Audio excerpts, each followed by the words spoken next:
Hello and welcome to the DCP number 102, the Forsaken pre-raid Last Wish discussion podcast. Right? Yes, it is the night before. 'Twas the night before the Last Wish. On All Hallows Eve. last There was, in fact, supposed to be a fourth person that was joining us. However, the grind made... Forsaken. He's been forsaken. He was forsooken to the grind. And, Forsaken. And we have not heard yet from him. So, tonight, it is the three of us. Holtz currently is manufacturing Edge Transits because there is a shortage. They're running out. Yeah, they're running out. Yeah. There's so many, crazy. yeah. I got some extra I can loan him. I don't think he wants used. You can't have secondhand. Sorry. I hardly even used them. I looked at the parts. Doesn't That's matter. it. You drove it. I didn't you even drove take it out of the lot. cellophane. As soon as you drive it off the lot, you bought it, man. I'm sorry. We lose 5,000 legendary shards just like that. Oh, I bought it all right. I paid for it with my soul. How's the grind been going, guys? Good. Well, hold on one second. So just so Holtz, he's making those. Pope also couldn't make it tonight because he's got life things and all that. He's got a baby. and also Ari, Babies make sounds. aka tripleWRECK, was supposed to join us tonight, but he has like we said, he's been forsaken to the grind. So Forsaken. Forsooked. Yep. He's been forsucked. So yeah, yes, the grind. Yes. The grind. Yeah. I mean, It's all been- three of us ooh. have been going hard. It's been, yeah. I have been waking up at very early every day, going to bed very late. What's that every mean day. exactly? No, I've been early. waking up at like Crack of noon. between 7 and 8. Wow, that's early. Jesus. Yeah. Well, because like, especially for the podcast, right? If I'm going to stream in the day, I want to make sure I get a good like 6 hours in at least before the podcast. Yeah. And then I don't want to go to sleep too late because I don't want to wake up and be like, guys, it's raid time. But my brain doesn't work. which can be Yeah. fun. This morning, I woke up at 5. I made a cup of coffee. I stumbled into the office. I logged in. Cece was still on from the night before. I saw that. He ran me through 100K Nightfall. Really? Was it just you two? He was just like, no, Nick as well. okay, I was And about to say, he was just like, come with me, Brian. I'll solo this thing. Follow Brian me. CC. Watch this sleeper simulant shatter everything. watch number 1 in the world at work, sir. Oh my gosh. Yeah, the grind has been intense. Like I've been averaging 10 hours per stream. Like some streams have been longer, Yep. you know, like it's been intense. Like but I've been absolutely loving it at the same time. That's the Yeah. thing. I was a little bit worried about it, right? Because we've usually had 4 days of grind before raid. Like we get a DLC or we get a new game. We get 4 days before the raid drops, and then boom, you got 4 days to do as much as you can. Mhm. 10 days, it's like suddenly I'm thinking I've got to manage this a little bit better than just 4 days of just Yeah. all Smashing out. your face into Yeah. the game. Just- Yeah. You Yeah. gotta You're like, gotta be a little more methodical. you gotta marathon it a little bit, you know, you gotta pace yourself, make sure Yeah. you don't suddenly Right? It's not a sprint, it's a marathon. Exactly. Mhm. Exactly. It's very true. Yeah. But my drops have been. I've had some days where I got like 5 energy weapons in a row. My energy weapon was the highest, so they were all dropping basically below what my energy weapon was at. So that was like 5 drops just completely wasted. That's rough. Yeah. Ooh, yeah, That was my entire day today. Is all I got were weapon drops. I got an exotic that dropped. I think it was 5 light levels below my jeez. power level, which I was really upset about. I mean, I was happy to get the exotic because it's that sword that like. Oh, shoots nice. Black Talon. That's flames. very fun. It's It is a super fun. sword. I like it quite a bit. But it's like I needed armor. I needed armor all day, and I just got none of it. Yeah. I got one more Titan to run through, Mhm. and I mean, I'm looking. It's a little grim, guys. A little grim parade. I'm not gonna lie. That's the thing. Like the armor situation, when you level up your main, everything is slowly coming up with each drop, and generally a drop is going to equal gains no matter what. But as soon as you do your alts, you're like, oh boy, please don't give me a weapon. Please don't give me a weapon. And also, please don't give me a weapon when it's like a powerful drop, like those Petra drops. Yeah, those the are big boys, yeah. those are like the major boosts. You can get like you can jump a huge amount if with one of those drops if it's correct. And yeah, I got screwed on one of those where I got a weapon and I was like, oh, why? You gave me a weapon. Yeah, it's been. I did have some really good drops though. Like my Warlock needed a helmet desperately, and I did the 100k Nightfall, and she got that. So that was huge because that was like a 544 drop, which is way higher than what she was. So I've had some really good ones, but then I've probably wasted like 5. Well, 5 in one day I wasted. So I was like, oh great, that's rough. Wonderful. Yeah. Yep. I wish I had learned about the Nightfall a little bit earlier. If I had started doing that last week, I think my overall light would have been higher, because grinding the Nightfall gives you, up till you hit 540, you can get blues that drop like 4 or 5 below your power level. It's between 10 to 5 below, not 4. Yeah. Yeah, but 10 to 5, yeah. Okay, so 5. So, but like I'm up to 5. Yeah. So like if you have 1 item or 2 items that are like really low, like say you had a Titan Bond that's like sitting like, 10, 12 light below the rest of your gear, like it's a good idea to just farm the Nightfall for a little bit, hope to get a blue that's just 5 below. That could raise your total power up, and then the next time you get a power drop, then that reflects your new light level as opposed to your old light level. Yeah, I did that. I can hold you back. I did that on my Hunter, and I had chest, boots, and a cloak. They were all underneath that drop rate. So I was able to get a whole light level just by that alone when I switched over to my Hunter. Yeah, that's huge. Mm-hmm. Yeah. It's huge. Yeah. Yeah. It's been a hell of a week. We're all a little tired. We were talking before the show about, we're all a little tired. We've been streaming long hours. We've been grinding long hours. But Tefty, you said it before. It's like it's been a very enjoyable grind. It has. It has been of activities that are available to us right now. I'm reminded of the Taken King, where it was strikes, right? You grind it up to the soft cap, and then you were just doing strikes for hours and hours and hours trying to get. I think it was exotic engrams, right? Out of those strikes. No, that was Rise Iron. Legendary drops. And then I'm reminded of Destiny 2's launch, and it was public events. Mm-hmm. You're just grinding public events. Yeah. It felt like for 2 days. Yeah. Right? It was just an public insane events. amount of public events. Oh my gosh. This grind is wider, right? As you're going to the Dreaming Absolutely. City. You're running bounties. You're doing Crucible. You're doing Gambit. You're doing strikes. You're doing story missions. Like there's so many things that are involved in you playing with clanmates. Every time an engram drops, you're excited because it might be a prime engram. Yeah, and when you see the little shinies coming off of it, you're like, oh, isn't there a distinction between a prime and a? Yeah. There's like a beam of light that goes. Oh, really? And it's got like some little sparkles coming off. Yeah, I didn't realize. And I look at it, I'm like, is it sparkly? It's sparkly. Yeah. Every time I see that, I get so excited because those are powerful gains, and what's and then you find out it's an edge transit. Yeah, and then you call Bolts and say, "What the hell, man?" You can put it in your sleeper at least.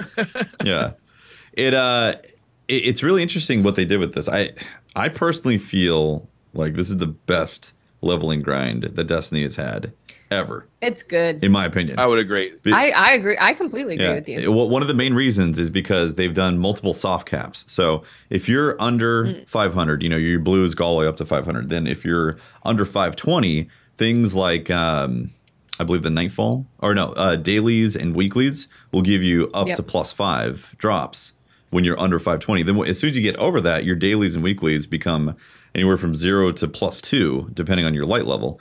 And so, like the soft cap jumping with each step makes it a very fascinating grind because, just like you said, you have all these options, all these avenues. And you gotta really think about it. You're like, okay, so I have the Petra thing, I got the 100k Nightfall, I have the dailies, I have the weeklies. What do I do first? I want to do the dailies. I want to go into the weeklies. You want to try and squeeze every little bit of light that you can before you turn in those really big light gains. Yeah, exactly. Yeah, you want, and then you're praying. You're like, oh God, don't give me a weapon. Don't give me a weapon. Although sometimes if it's the weapon that you can transfer over to your other character, you're like, please give me a weapon. If you're in that position, and now stop. Yeah. Now stop giving me weapons. Yeah, exactly. Once you're on the new character and you got like your weapons are like 30 light higher than your armor. Yeah. You're like, please God, no, please stop it. Yeah. I do wish that there was a little bit more. Like you can kind of figure out what does give weapons more often. Like the Nightfall for me has been very much weapon focused. Like it almost always gives me a weapon. Whereas like the Petra bounties give me a weapon and a piece of armor almost every time. Mm-hmm. Yeah. So like when I really need armor, I know to go for the Petra bounty, right? Yeah. And like you have the 2 exotic quest lines that you can go to for primaries or for kinetics. So like there is a little bit of like, you know, choose your own path. Mm-hmm. But I wish there was just a little bit more. Like I wish that like maybe the strike playlist would guarantee armor. Oh, You know, like so you could kind of I hear you. You could kind of order it a little bit better. I hear you, but I think that's a problem for somebody trying to rank up for the raid. So it's a very like, you know, a small slice of the entire population. Yeah. Yeah. Okay, that makes sense. True. And like, yeah. I really honestly think that this is the best leveling version that we've ever had in Destiny. And I hope they look back to this as like, this is the model. Like this makes sense as a Destiny grind. This is where we work. This is where we start for the next one. Yeah. Right. We work from here. Like there has been a little bit of bugginess. Oh yeah, for sure. You know, I've definitely been caught by the bugs. Like the Petra bounty got like deleted from my inventory. Like the dailies, everybody's strike. Was it Strike Gambit in Crucible weekly? Like kind of got reset, but they gave us that back today. Yeah. So there's been some bugs to it, but you know, overall, I've been having a lot of fun with this grind. Yeah. This grind is more fun than any other one. And I'm more excited for this raid than I have been for any other raid because it's a continuation of our story. Mm-hmm. It's going to evolve the city, the end game location that we're in. We're going to find out more about just what's going on with the Awoken City and what all this stuff is. So I'm so excited for it, not just to get in there for the first time and experience the mechanics and everything fresh, but I want to know I want to know the story. And that's the first time that's happened with a raid where I'm like, I just want to know what's next. Yeah. So I just want to jump in. Yeah, I mean, technically the Really raid has its own entire like space. You know, like the Dreaming City was an end game design that is also encompassing the raid at the center of it.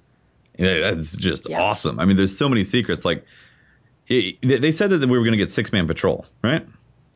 Like that was something that they talked about in the past, right?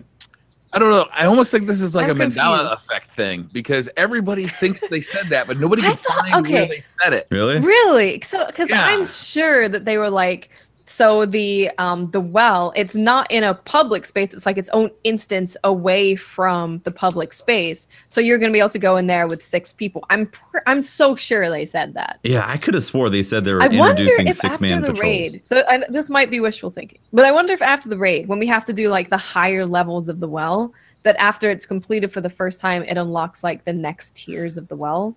And you can go in with more we could use the raid spawn. See, that's what I think. That's what I was thinking that they were going to do, was that they were actually going to put the raid spawn as the 6-man patrol, so they don't have to rework their system, because apparently their system can't allow patrols to work that way.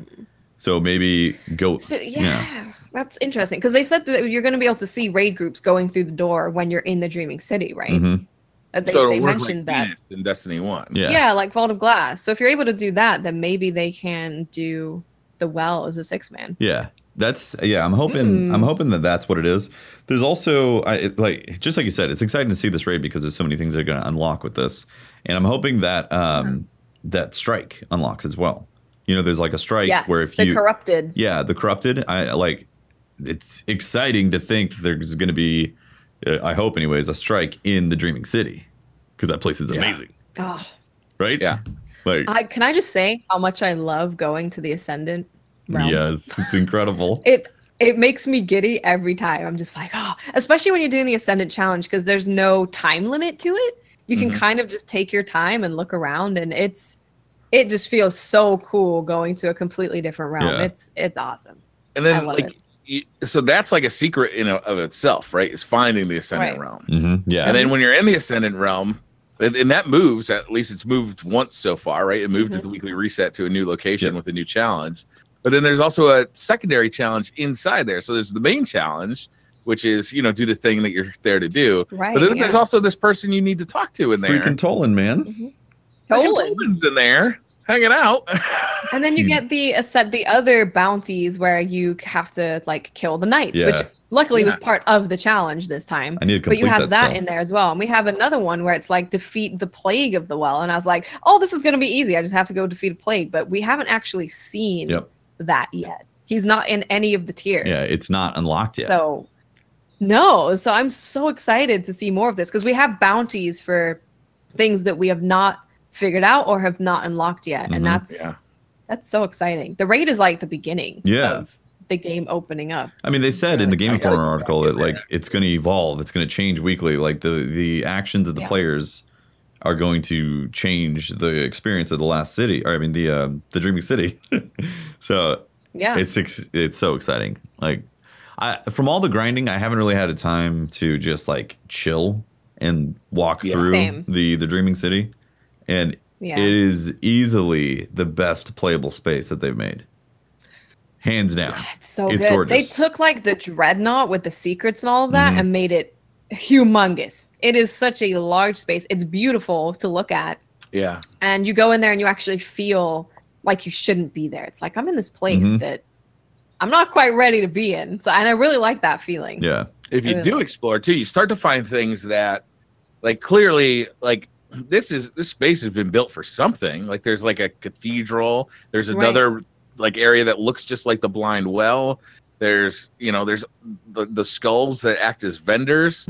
There's so much stuff in there that like we don't really understand yet. Or you're like totally right. You have like the garden where the challenge is this week. There's nothing else there. It's just the Ascendant Challenge is there this week. There's nothing else. So I'm sure that they wouldn't just build that giant space. It's a really big space just for a portal to show up. And that's what's interesting too, is like the Spindle quest was discovered because somebody killed a knight that opened up essentially one of those portals on IO. Right. And now they've got the system where these portals are moving around. So there could be like a very specific thing that you have to do in the city, kill a certain type of like high value target, and then a certain portal opens up if you drink the space juice somewhere in the Dreaming City. Like, it is awesome. Yeah. I love stuff like that. That could then unlock there's an exotic quest. There's a boss that appears at the Taken Public event right near the entrance to the blind well. There's like 3 circles that you got to stand on. CC again was showing me this morning. You got to stand on these 3 circles. Like, so your fire team has to, each person stand on a circle. It spawns in this boss. And while the boss is up, there's chests like spawning all over the place, but they're only there for like a couple of seconds and then they disappear. So like clearly something's going on here and we haven't figured it out yet, but it's very cool. It's so cool. I know. Every time I see something and I'm like, yep, that's a thing. I don't know what it is. Looking forward to finding out though. Like even in the Ascendant Challenge, so the first one we had to kill the blights to then open the crystals to kill the crystals. There's other crystals in the Ascendant Challenge on the lower levels that have immunity. Yeah. That's something. Yep. Don't know what that is. Maybe it's a later Ascendant Challenge and we have to kill. I don't know. There's so much still to explore. Yeah. And this is what makes Destiny so good, is really going into that mystery. And they've just delved into that. And if they keep this up, this is amazing. Exactly. This is one of the things that hooked me on Destiny 1 right at the get-go. Right. Was the mystery of it. And like, discovering like all these planets and sparrowing around and like, seeing that guy that has like, a raid weapon that's doing void damage as a primary. And like, this is the kind of stuff that's really cool. And like, where'd you get that and how'd you do it? And, we've had a little more time with the subclasses. You guys want to talk about some of the subclasses that you've had a little bit of time to use? Actually, hold on. Before you bring that up, your discussion of like loot that you see, I wanted to bring up the sniper rifle that you got, Watts. Oh, yes. Yeah. What'd you get? So there appears to be fixed role weapons that drop when you do the Ascendant Challenge and you turn that in. You have a chance of getting one of these fixed roles. It comes fully Masterworked, so it's Masterworked tier 10. And it comes with what appears to be what Bungie thinks a god roll is. Yeah. Oh, really? So my sniper has box breathing and it has snapshot and it's Masterworked for handling tier 10. And it has the shader on it that's animated as well. You can get that on the other weapons, really? Because I got a regular scout. Yeah. What's the name of it, Watts? Well, it's Twilight Oath. Oh, it's Twilight Oath. Okay. Yeah, it's Twilight Oath, but it has I've seen other ones as well. I've seen someone with Tiger Spite that has Kill Clip and an Outlaw, and it's got this fixed roll and tier 10 Masterwork. So they looks like Bungie's put these things in the game where it has a small chance to drop. So I absolutely love this concept for loot. And I really, really hope that's in the raid as well. Because if there's raid weapons, which it seems like there's random rolls in some of these raid weapons from some of the leaks. If there's the raid weapon set with random rolls, and then there's the possibility of getting these like exotic level legendaries, essentially. God rolls. Like a gifted god roll that's really rare to get. Like, I think that is just, it's fantastic. This is an incredible decision on their part to go with the loot. Like, this is exciting. You could get regular stuff from these rolls, or you could potentially get like the god roll. This is what they think fully masterwork with like it looked a little bit different too, right? Or is it the same model? I think it's the same. I think it's probably just the shader on it that makes it look a little spooky. But what's interesting is that it had no options for the perks, right? Yeah. It was completely locked like an exotic. It's just this is the perks that you have. Yeah. This is the only things you select. Yep. That is very fascinating. Really cool. I think it's super cool. That is so cool. Like, I want to see the different versions of this stuff that can like possibly drop. And I wonder if they're going to expand on it too in the future, like with the next stuff. I hope be able to have like different tiers, you know? Because I think it's super cool. Because you also never see like Masterwork stuff drop anymore, right? Because it has to be tier 10 Masterwork to have the yellow outline around it. Yeah. So when this drops and you see that yellow outline, you're like, oh, what is that? So that's when you know it's one of these kind of, I like calling them the gifted weapons. Yeah. It's like it's a gift from the gods. It's really cool. It's really cool. So I did get one of those. It's called the Vouchsafe. It's a scout rifle. It came with the shader, and it came tier 10. And was it completely locked in the rolls? Yeah. It's got Zen Moment, Dragonfly, Flared Magwell, and Fluted Barrel. What's the masterwork? It was for a while my highest. Hold on, I'm looking at Dim to find out. That gun's perfect with Zen Moment too. That sounds like a crispy roll. Yeah. It came Masterworked with. I don't know if I can figure that out from Dim. No worries. Yeah. That stuff is so cool. Like, I really hope that's in the raid too. Like, you can get the hand cannon, but then you could also get their like Masterworked. You got lucky drop type of thing from it. Yeah. That's so exciting. Yeah. This is honestly like, this is the Destiny that I've wanted probably from the beginning. It's ticking all those boxes of excitement and loot and grind and variety and mystery. It's kind of ticking all the boxes that I wanted. Same. Absolutely. So supers, huh? My opinions have not changed. No, still the same. Blade Barrage is amazing. Blade Barrage is amazing. I checked out the new Solar Warlock. I actually just unlocked it. That's also amazing. I said some words last week that I've come to regret.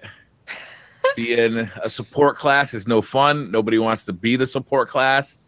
And then you drop this flaming sword and stick it in the ground and watch bosses disintegrate. Yeah. Like, and you can just tank so much. Yeah, your fire team just comes into the thing and just starts firing whatever they got at, whether it be a boss in, a primeval in Gambit or, one of the ogres in the Blind Well, like whatever it is, it's dead meat. It's amazing. And I can only imagine what this is going to be like when you combine the Titan Shield, you're firing through the Titan Shield to like double up on the benefits. That's nice. I haven't had that happen yet. I got to say, this subclass is super hard to unlock because you got to get ability kills with it. Oh, and obviously you're not getting super kills. You can occasionally like slam it down on like a thrall or something to kill the thrall, but for the most part, it's not killing anybody. Yeah, it does take a while. But I heard a tip today in chat. Somebody told me to go into the Ascendant Realm, and where you're just getting you're getting energy all the time. And start throwing grenades, and that's a good way of doing it. Yeah. So I'll do that either after the podcast or tomorrow morning because I think that's going to be what I bring into the raid. Yeah. There's an adventure on, I believe it's IO, where it's called Prometheus something. That allows you, when you get to a certain point, it just constantly refills your super over and over again. So I did that adventure for a few supers to fully unlock them, just so I didn't have to hurt my team trying to get ability. Where was it again, Watts? It's on IO. And it's one of the adventures. Prometheus something. It's the mission where they're trying to like recreate the live, recreate the light, and it keeps on popping out orbs and all that. Yeah. right? Yeah, it just poops out orbs. You pick them up, and you can just sit in there and super over and over again. Yeah. Awesome. That's perfect. Yeah, and it recharges your grenade ability, right? I believe so. I think it does everything. You know what else you could do? Put on a modifier in the Nightfall that Sun gives you bracers. grenades. Oh, that's not a bad Get idea. those But back then I quick. got to deal with Nightfall strength enemies. No, just pick a Nightfall that you can go out into the patrol or something. Oh, that's a good point. Yeah. I can just do patrol. Just keep on doing lost sectors back and forth.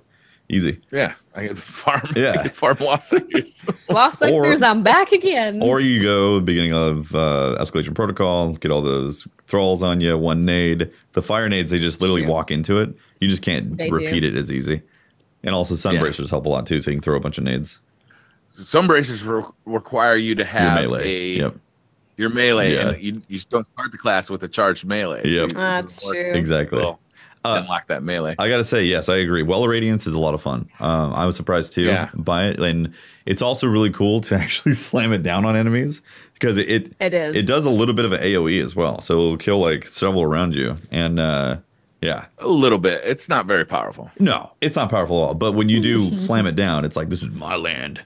This is where I live, you know, and I was you having tank fun with it so today. much in there. Oh my god, it's Takes ridiculous. an insane amount of damage. You can. I was having fun with it today in PvP because I had to do my weekly PvP challenge. I was like, you know what? I'm gonna use this. I'd be like, here I come with the super. Where'd I go? Everyone's runs away. It is amazing if you do go get like into their spawn and they keep spawning and you just put your well down and you're using a bow especially because then it one-shots headshots. Oh yeah, there you go. And if you get rampage going, then you're one-shot body shotting and you're just ping, ping, ping. It's really fun. I'm a late bloomer when it comes to using a bow in a Crucible. The first time I tried it was today, and I was having a blast. Oh my god, it's just fun. It's good stuff. Like, just feel they nailed the bows. They really did. They really did, yeah. I was using Arsenic Bite earlier in the strike, and it's arc damage. And that's the bow that basically rolls as a perfect roll. It's a static roll. Yeah. And it's great. It's just like it's satisfying to hit headshots, and yeah, it's incredible. Yeah, it's easy too. Like the aim assist makes it pretty easy to do it, you know?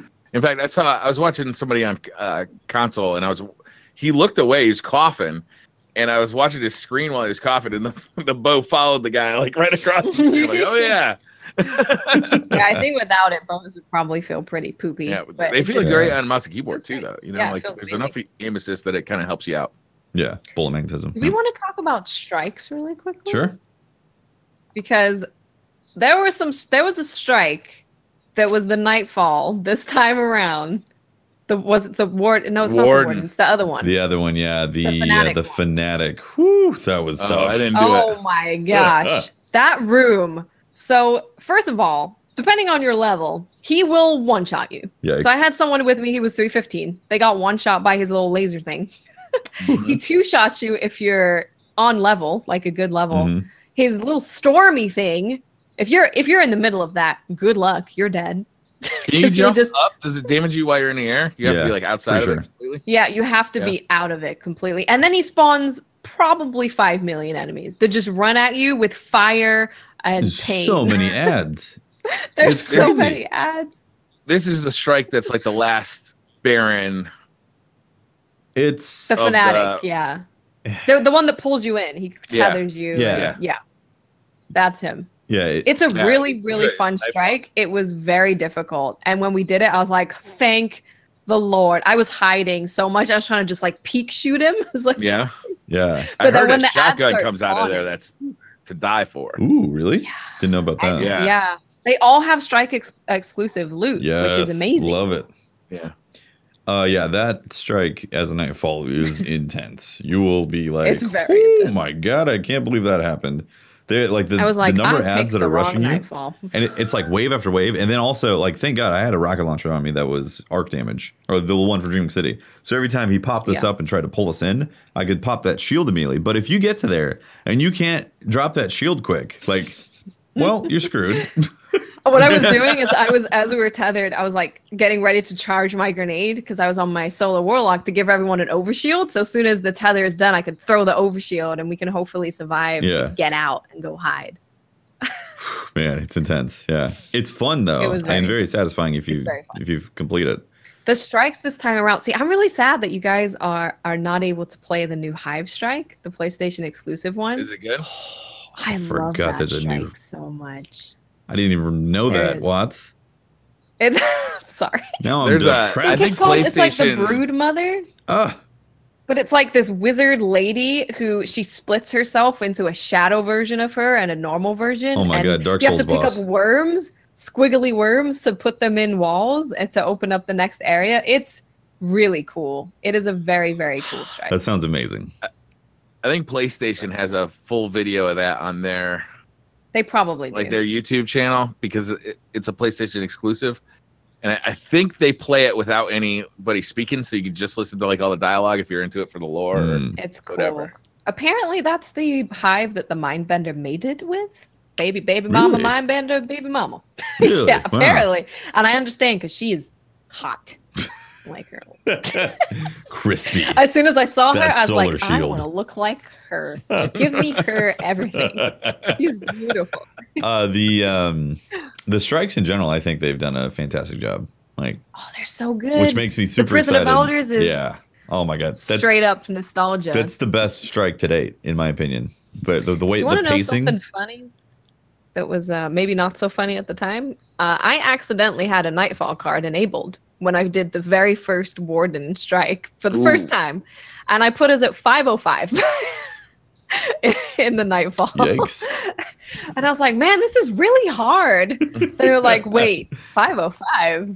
Oh, yeah, that's probably why. But we did it, and it was amazing. I was just sitting there throwing grenades because I think Grenadier was on at that point. I was just throwing grenades. Just non-stop grenade throws. That's fantastic. Yeah, the strikes are amazing. They've done such a good job, and it makes me again super excited to see what they do with the Dreaming City strike, assuming there is one, obviously. Yeah, there's definitely one that's missing. Yeah, this is something. And I assume it's like the Ascendant Realm strike, right? It's corrupted. Yeah, this is something that I really hope that they do. Okay, so not to jump ahead to Iron Banner, but Iron Banner's coming out next week, and they're going to introduce a map for the Crucible. Which I like them doing that stuff. I want to see that happen with strikes as well. I know strike content is a lot more difficult than a Crucible map in terms of production values and all that. But I would really like them to unfold new strikes as either the months or the seasons go by. Like if the new season for the Black Armory introduces 1 or 2 extra strikes into the game, awesome. That's great content. Like they're definitely going down the path of making things more grindable and more exciting to grind, obviously. So if they add more strikes that are of this caliber, oh my god, fantastic! It was one of the best things about Taken King, in my opinion, was how they they slow burn the release of content over time. Right? There was like, it seemed like every morning we were waking up reading Reddit to find like the new secret that somebody uncovered, or like a new weapon quest, or something along those lines. And I've always wanted them to go back to that because it made the daily kind of play of Destiny so interesting, because there's always something new to look forward to, or to be doing that day. And so we're kind of gonna get this kind of drip feed of content at least for a month or two. Yeah, definitely. I hope that they're able to maintain it. Yeah. I hope so, because this is amazing. They've just from every angle they have, in my opinion, nailed it. The strikes are incredibly fun. The PvP feels so much better. Gambit is great, minus Sleeper. The grind is great. The variety of activities, the well is great, and I'm so excited to see the next part of the well. Oh man, can't wait. Yeah, I gotta say, PvP. You guys can have that PlayStation specific map back. Really, you don't like that? You don't want it? No, I don't like it. I like that map. That's hilarious. I really like that map. The one in the arcology. Really? Yeah. Is the round one? Is it round? That's Retribution. No, I think it's Mars. It's like round. It's like the hallway is round. Yeah, you're thinking of a different one, Tefney. Well, there was a PlayStation. Wait, is there 2 PlayStation exclusives maps? I think that came over. Yeah, because there was one with Warhamite, maybe. Was there? Oh, you're thinking of the one that's bright. You're thinking of Wormhaven. Yeah, you're thinking of. I'm thinking of the one in the arcology.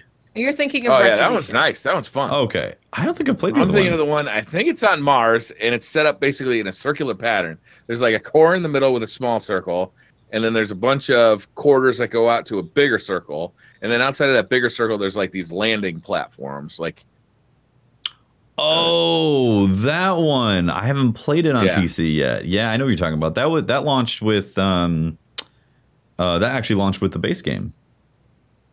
yeah, I remember playing it on PlayStation. I completely forgot about that. And it hasn't come up for me yet. I mean, I haven't played a ton of Crucible, but like, I figured that would have popped up at least once by now. Yeah, I remember not liking that one. Yeah. It just plays so weird because you're constantly. It's just a circle.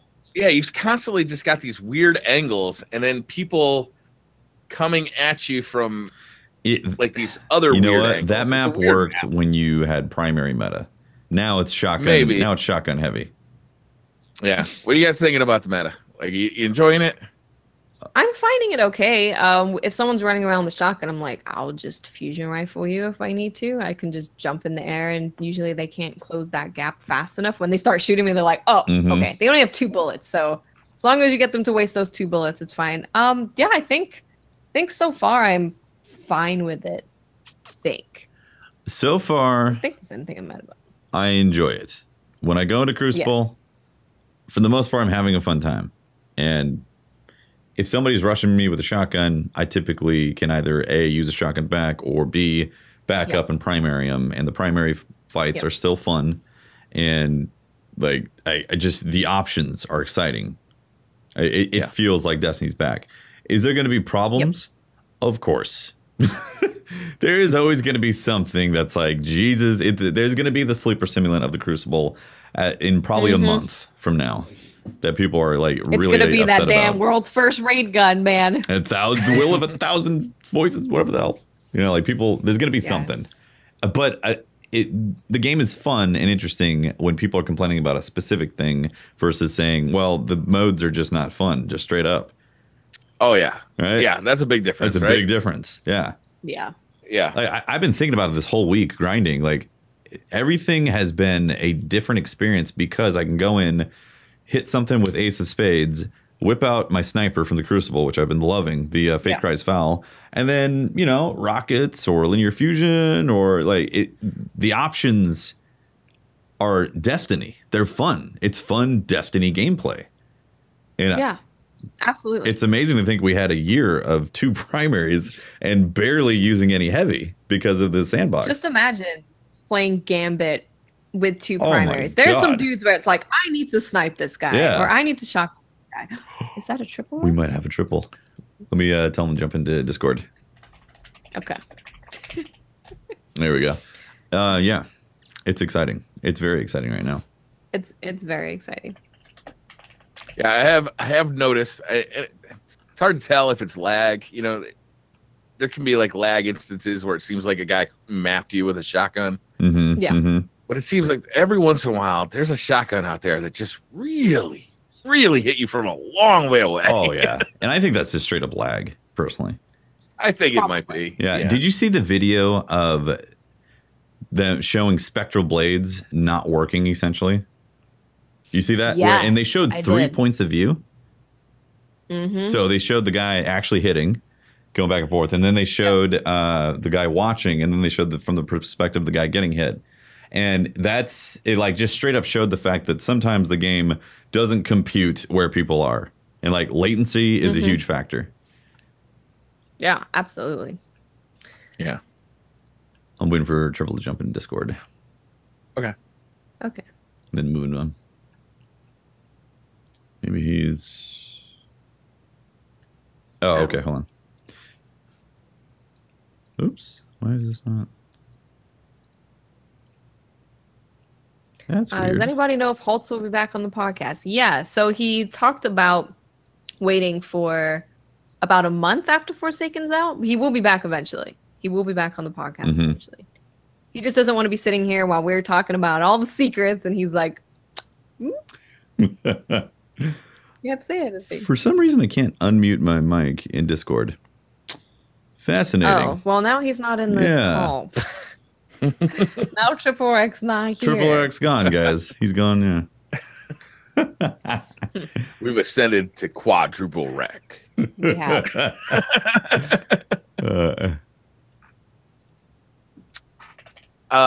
Is there anything else we want to talk about our experience so far? I mean, we've just been putting in so many hours just playing milestones. Like, yeah, exactly. I can't wait to really unpack.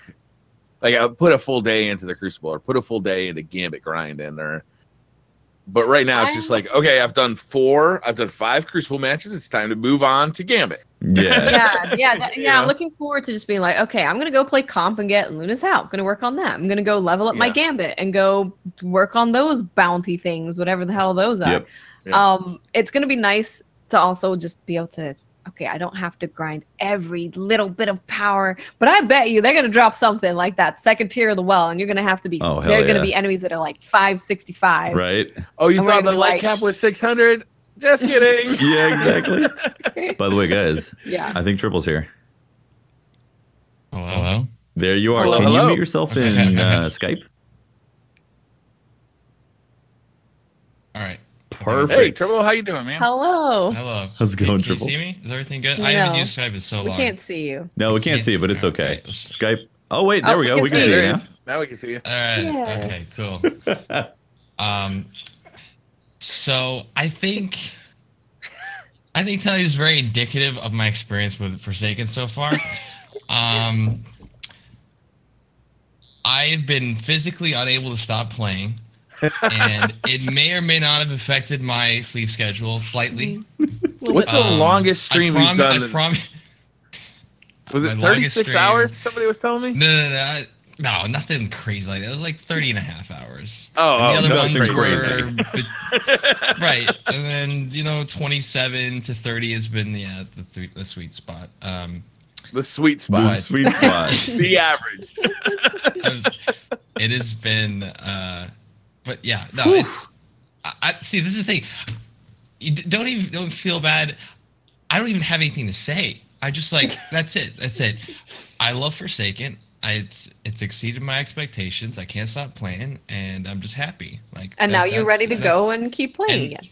Yeah, and now I need to leave so I can go play. Like, why am I here? Well, thanks for stopping by. Why are we? That's how I feel right now. Even... I think. Sorry, guys. Great podcast. Gotta go. That's gonna do it for DCP 102. All right. Catch us in the Crucible.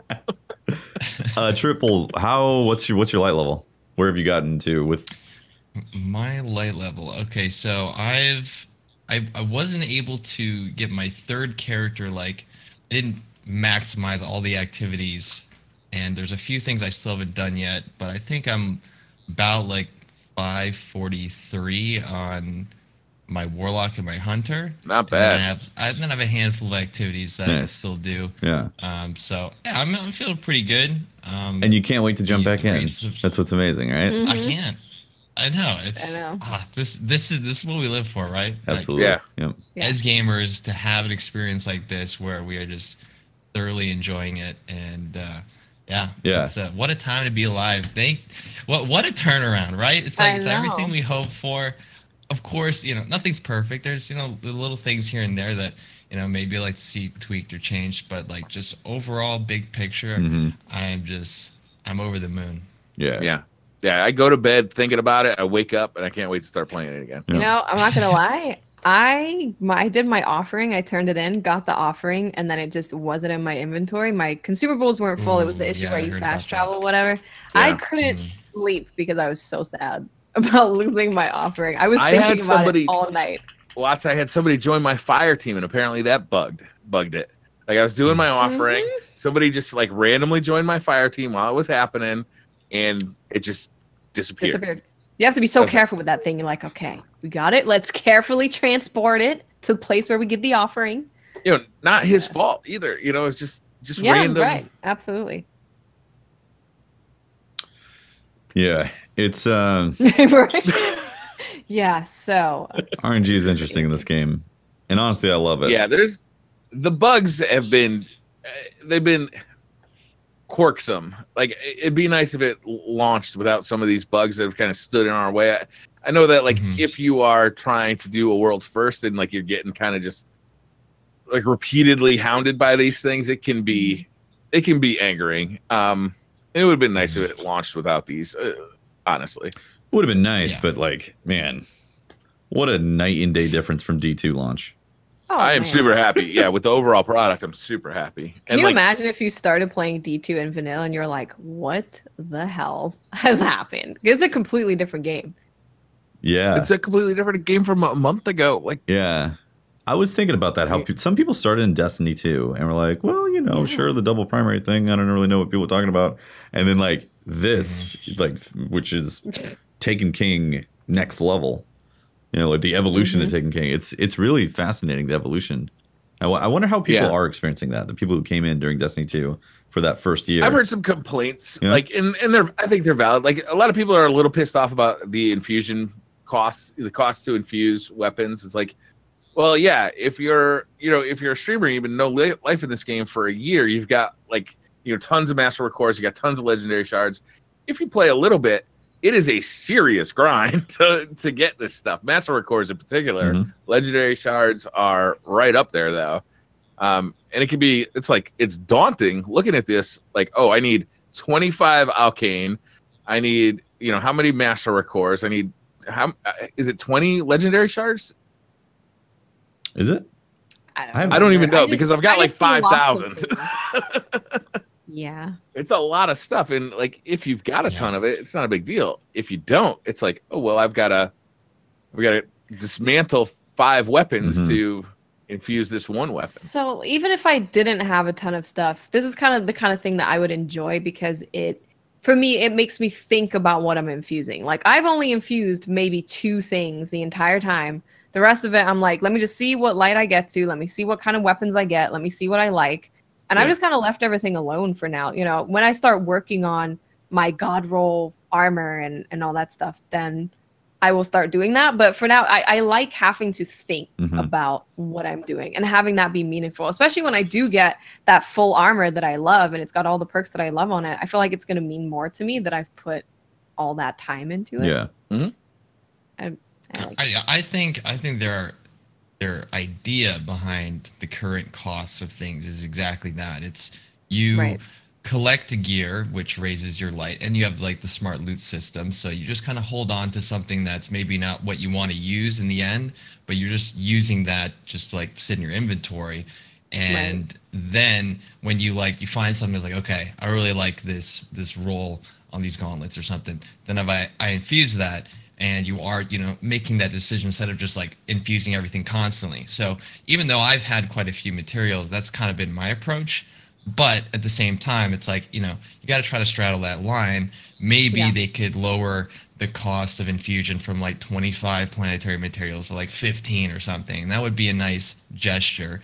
And then maybe make it the exchange rate for, buying the Masterworked cores from Spider just a little bit more lenient.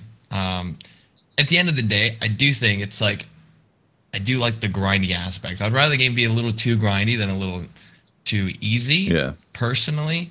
But I think it's always going to be trying to find that middle ground. And I think overall, I feel like we have that progression and we have that investment. And, if you're coming from like a quote unquote real MMO, Destiny is still very easy, I think, in a lot of people's eyes. So it's just, people still don't know what Destiny is really. You have to play it. And because it's had so many ups and downs and different kind of moments in time where the economy has been entirely different, the systems have been so different, I think maybe now they're finally starting to settle into like, okay, we know what the game should be, where it should go, and the type of experience that you should get. I think they've done a great job in terms of, I feel like no matter, even if I'm playing 15 minutes or 15 hours, I feel like I am getting something out of, the time that I'm putting in. And that's, I'm always working towards something. You have the collections, you can see what's in the game. You can, go for bounties, you can go for light, you can go for just, to play some Crucible. And it's all like, okay, I'm enjoying it. I'm making the titles now, like long term. Oh my God, titles. Yeah. That's going to be a grind eventually. Yeah. Yeah, it's interesting with the economy because like part of it is you're not supposed to infuse everything like right away. you're supposed to level up with the game. Not. Like we know that though. We've learned that before. Right. But I feel if you came to Destiny new. Yeah, exactly. Like coming from Destiny D2 coming from vanilla D2, I think it has trained a lot of people to get the stuff quick, and then like that's what it is. You got your thing. Infuse. Now go kill throw some into stuff. The vault. Yeah. Use the highest light stuff, or keep the highest light stuff on you so you can use whatever you want. But wait to infuse until you've kind of settled in a little bit. Yeah. You just straight up need to level up, like get drops, like try to climb those light levels before you start making those investments, because I feel like they made it so it's a like you're really making a choice when you infuse things. If you're going to spend even the Ace of Spades, which I want to use in everything right now, I've only done that twice.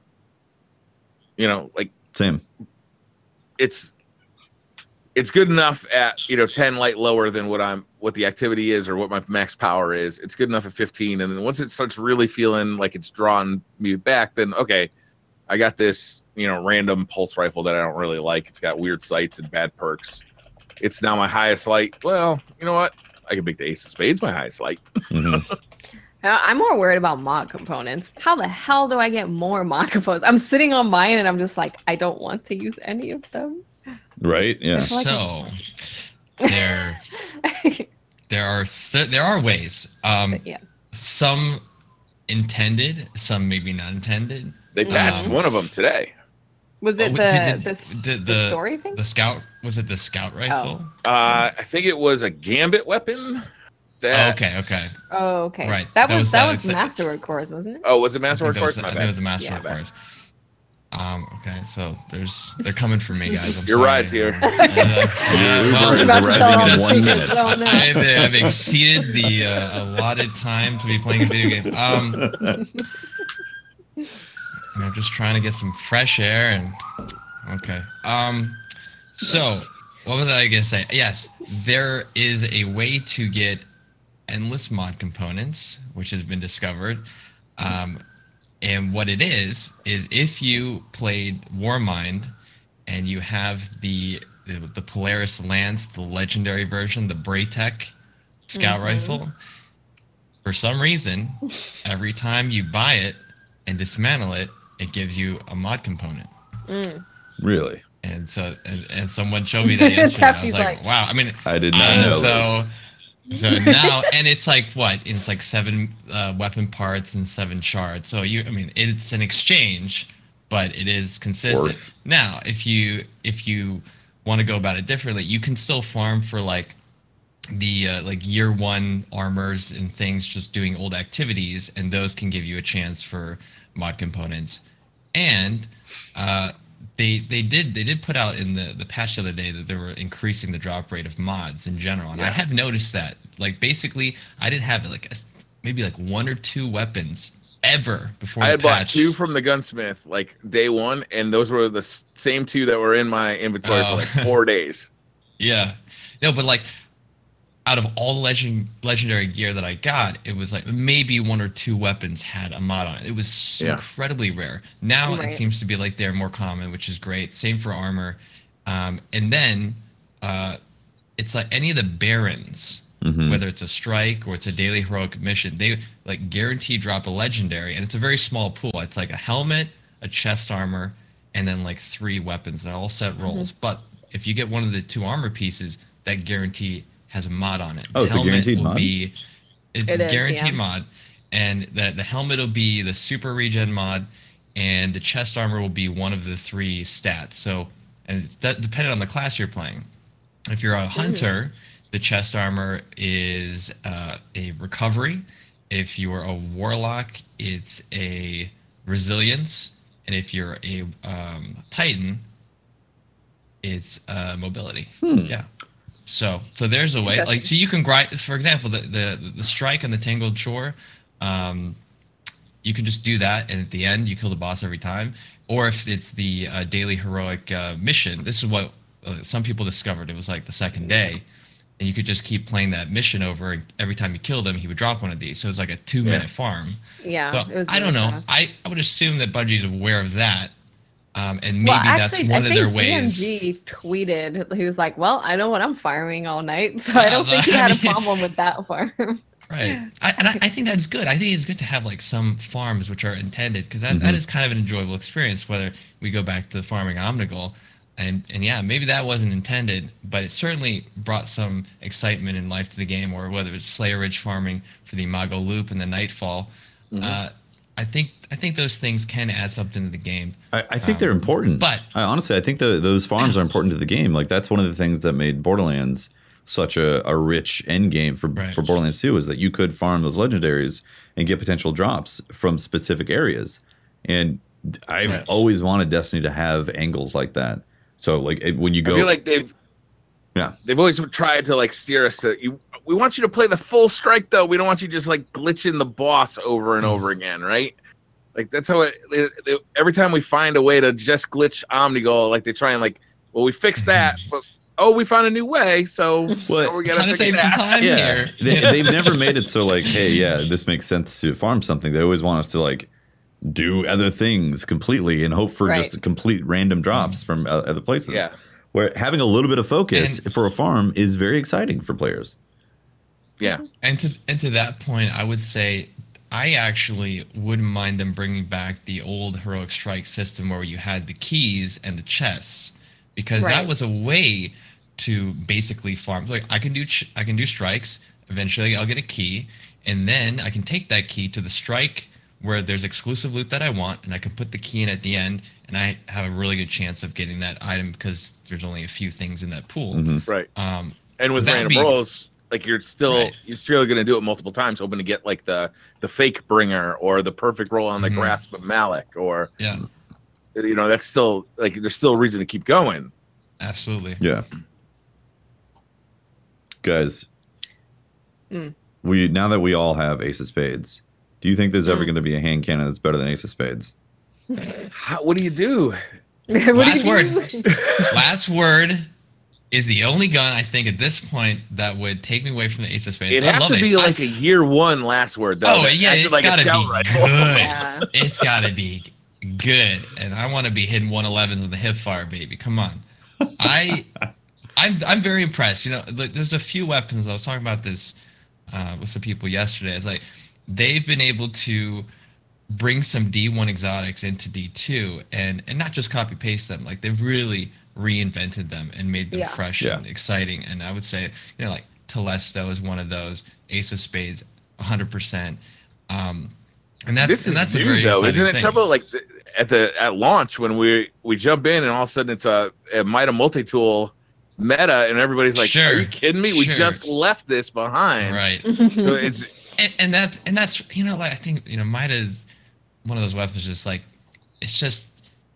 it's very meat and potatoes. You know what you're expecting. It doesn't have an exotic fantasy associated with it in the same way. And I think that's why they did bring it back, because that was the type of game that they were trying to make something very balanced and a little bit different.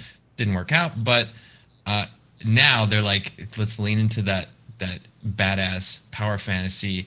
And Ace of Spades, certainly, I enjoyed using that in D1. It's a really solid hand cannon, but this is a whole new level. Yep. This thing's really crazy. Like that it's a little bit of Hawk Moon, and it's a little bit of a few different types of weapons, but it is 100% awesome. I can't stop using it. Same. I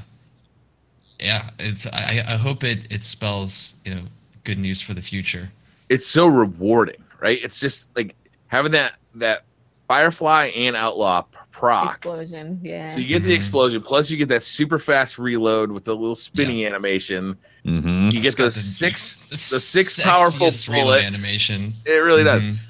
Like everything about it is just so good, and like no matter where you're using it, basically it's just a wonderful gun. It's got good range. It's got great power. It's just a solid freaking weapon, man. Yeah, it's good across the board. It makes me feel like suddenly I have Fatebringer in an Arc Strike again in D1.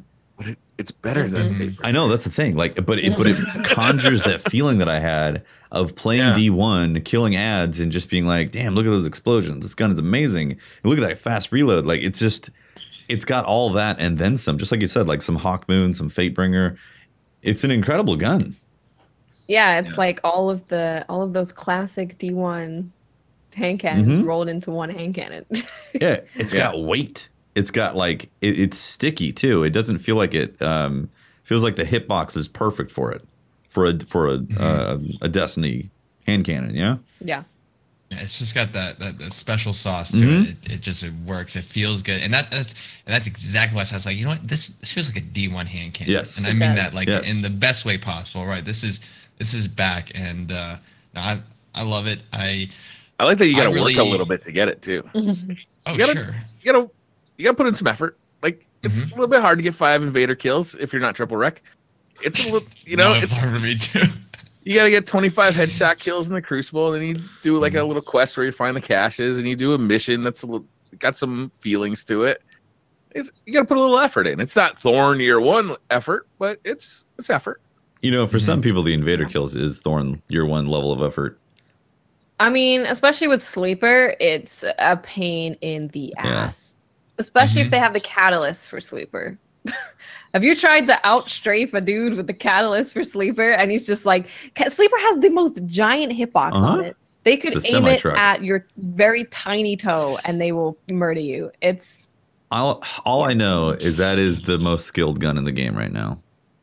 Do you think they should ban Sleeper Simulant from the playlist? I don't think they should ban any. I think banning stuff sets a really scary precedent. They did it with the Rat King.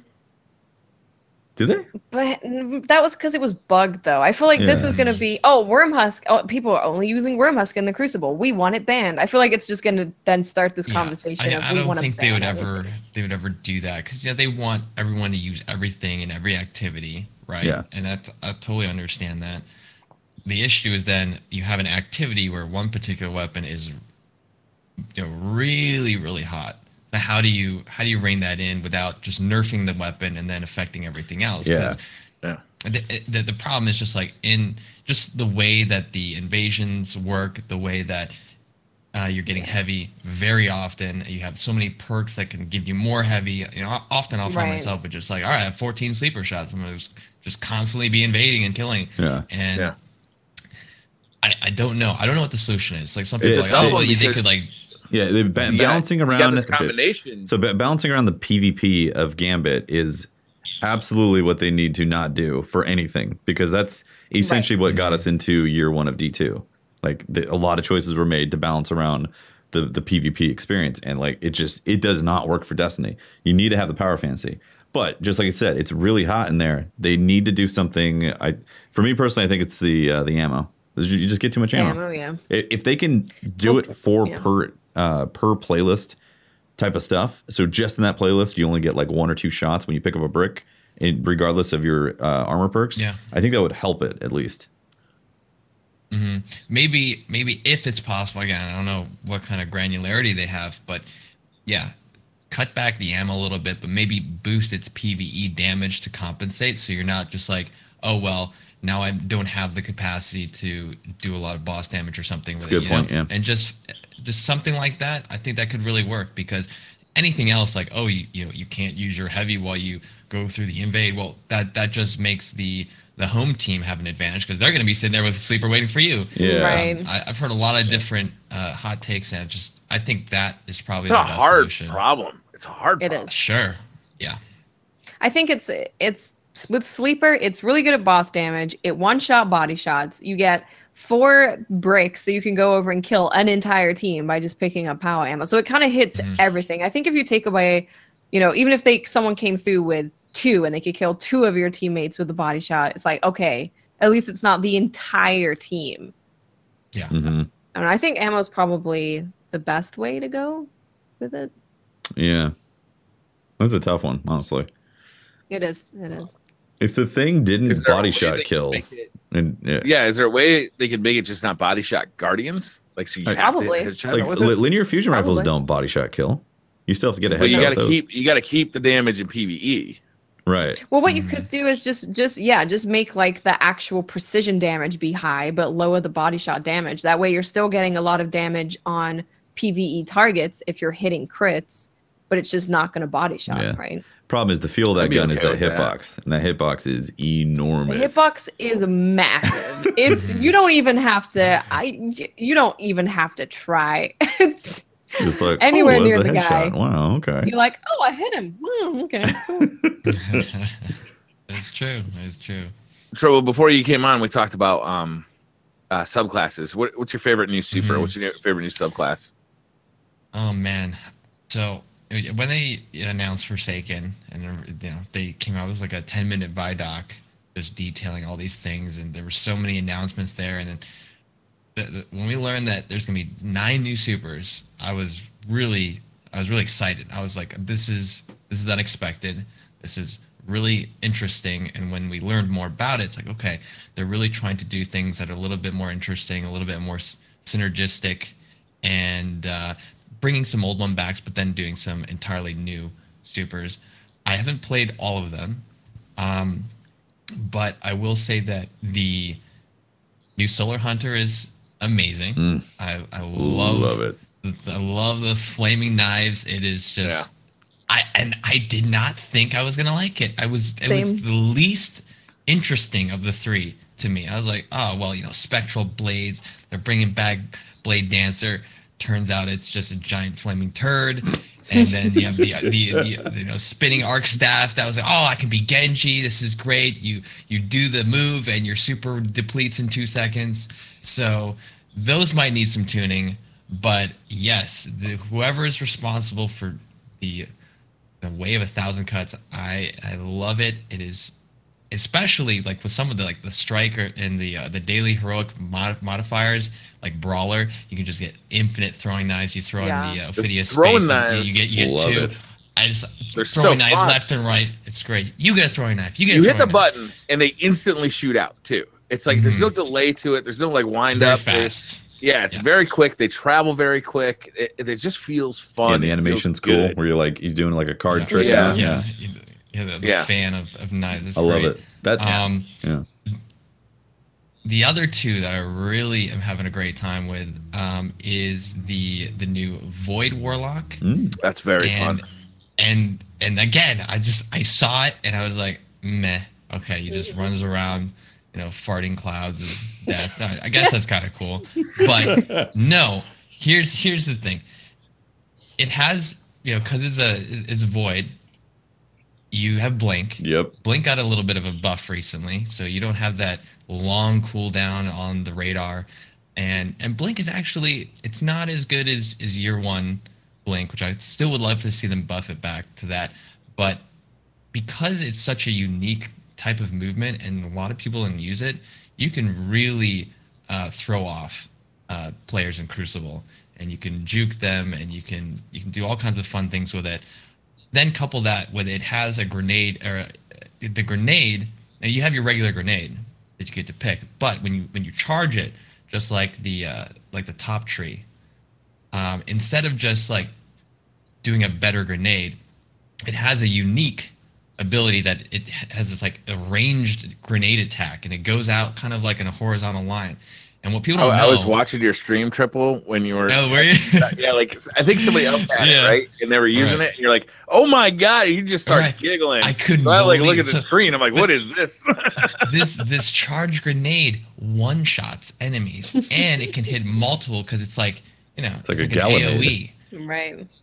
And what's so nice about that is like if you want to run like a sniper, this is a great like anti-shotgun. Like just straight up, I can put a stop to someone rushing me, or just in general, it's just really good.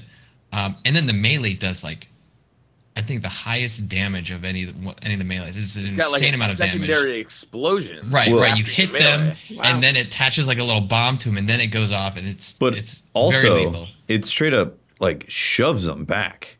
Like there's a huge force that gets applied. Like there's an impact force. They go flying. Yeah, they get like oh my god, I got hit by that. Kind of like the does that work on teammates wind. Like Solar Wind did? I don't think so. I think it has to actually proc. Teammates. Yeah. Too bad. That's too bad. Yeah, the actual melee charge has to proc, and then it applies that force push, which is really cool. And once again, it's funny that like the Warlocks can actually like shove enemies, and the Titans are like. Just beating them to a pulp. Yeah, and then the super is really fun because you can have 2 blinks, right? You have your subclass blink, and then there's an ionic blink type deal that you can use in the super. So it's got a lot of maneuverability and you got vertical, horizontal, and you're like constantly like blinking like in different Yeah, directions. it's just like a giant AoE just damage bubble. So it's big. It's great. Yeah. I'm having so much fun with that. And then the last one is the new arc striker, the way the missile. So good. So fun. So fun. But yeah, those three for me so far, I'm having so much. The old arc is fun too. Like what they did to change that has been a lot of fun too. Like the return of shoulder charge has been a blast. Yeah. I think that's still the most consistent when you're rocking the helm or the instrumental skill fort. But like the death from above, it's like you have your mini super and then you have a big super constantly, as long as you're getting kills with that thing. In PvE, that mini super feels like a big super. Like it does serious damage. Kills a lot of stuff. Yeah. It doesn't one shot in PvP though, right? No, it doesn't. No, it does a lot of damage. Doesn't one shot. But if you have Synthesebs on, and you see a group of enemies, and you death from above down, by the time that you hit the ground and explode, it will proc the Synthesebs perk, giving you increased damage, and you will one shot them. Shit! But that's just a very specific scenario. Right. But it's if still it happens, cool. It's still cool. Awesome. Right. It's like, oh my goodness. You know, it has a cool montage clip of that. Yeah.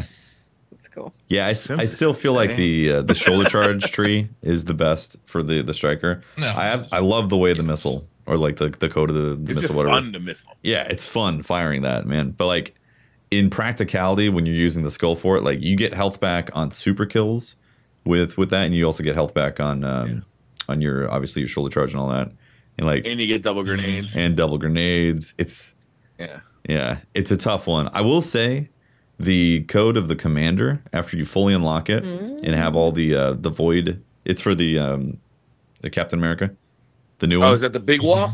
The new big wall. You can do the big wall, cool. but your neutral game is really good. Like every void ability, including when you're in the super, attaches these void bomb detonators that like slowly do like a detonation spin type of thing on enemies, and it creates like its own bloom that attaches to other enemies if they get hit. So like if there's a group of thrall, one of them die to one of those detonators, it spreads it to the other thrall. They die. It keeps spreading it. Yeah. As long as they get hit by it and creating a bloom effect. And that can get procced by a melee, a grenade, or super. It's really good. That's cool. Yeah. Do we have one of these for our raid? I don't know. I do. Oh, you do? You made one? I made one. Oh, and you get health It's back honestly also from it's those really kills. cool having one of them on your team. I was doing the blind well with one, and it's just standing there and blocking all the damage. You're getting weapons of light. It's cool. Yeah, the shield is really cool too. Yeah. So the giant Reinhardt shield does a lot of damage, and you can put that shield up, just go stand in a tank, like in a strike, and it'll just kill it. Wow. Oh, really? Quickly. You just stand it. Or when I was like just messing around in private games, like let's say I had like I made a terrible decision. I'm playing a melee super, like a spectral blade, and you are there. You put your shield up. Like I not only can I not hit you, but I just die very quickly because you're in the shield. I'm trying to hit you into the shield, and you just it is so it'll strong. Protect against a melee super. Yeah, that's very cool. Very good. Yeah. That's awesome. Will it protect against a Nova Bomb? I didn't test it. You could slide into the Nova Bomb and send it back. There you go with those boots. You can do that too. There's some really, honestly, the exotics for Titan they seem really cool this time around. Exotics all around just seem like exotic. Yeah. And they're hard to get. Exotically rare because they're very rare. I have easily over 100 hours in Forsaken so far. I've not gotten a single new armor piece, but I have gotten, I think now 5 year 1 exotics. I did get the Queen Breakers. So I haven't gotten any new armors, and I got the Queen Breakers, but I haven't gotten any of the new weapons. And I'm completely okay with exotics being rare. Yeah. I prefer that, right? I want it to be an exciting thing. But at the same time, it'd be like, could they perhaps maybe weight them toward new things to have a better chance of getting something new? That would be nice. The old ones that are dropping now though have like the new perks. Yep. Right. They do drop at like a higher light as well, so that can help you a little bit. And if it's an armor piece, then it does have a chance to have like a completely different perk roll, which is great. I just keep getting these weapons, so it's useless to me. But you know, I would also like go ahead. You know what's amazing though about these exotics, and this is something that I think this is the first time ever for Destiny, is that they will literally drop from anywhere. You can kill a thrall, and an exotic engram can pop out of it, and it's exciting when you see that happen. Yes. And we don't have to worry about 3 of coins or any of this other stuff. It does feel more natural and more wholesome. I had a sunshot yesterday from just like a regular taken enemy just running around in a story mission. I was like, oh my goodness. But I also got baited when I was doing a strike. I got an exotic, but it was the sparrow. I got the ghost from a Nightfall. I forgot that there was a dang strike sparrow. Oh, what a troll! I got the ghost. I was so mad. That is hilarious. I deleted it right away. I was so upset. I've gotten, I think 2 world drop exotics, and then I think 2 from power engrams. And one of them, the only one was the Queen Breakers, and it was in Blindwell, and it dropped for me. And I was like, oh my God. Wait, you've never seen an exotic engram drop? I've seen 2 so far drop. Oh, okay. So it was a exotic engram. It was a yellow engram. It was an exotic engram from a red enemy. You know, like that's what's amazing is that you're not seeing it from a chest. You're not seeing it from like a public event chest or something like that. Right. Because you're not looking for it, right? You just kill a random enemy. You're like, whoa, what's that? Suddenly you're like, okay, exotic you're like, time. wait, is that yellow or is it smoky in here? Yeah, exactly. Is there a color filter on, or is that actually exotic? And then you see it pop up. So I got the Queen Breakers at the Blindwell doing that, and that it freaked me out because I was like, what? You got the bow in the well? You didn't have to do the Queen Breakers, from it.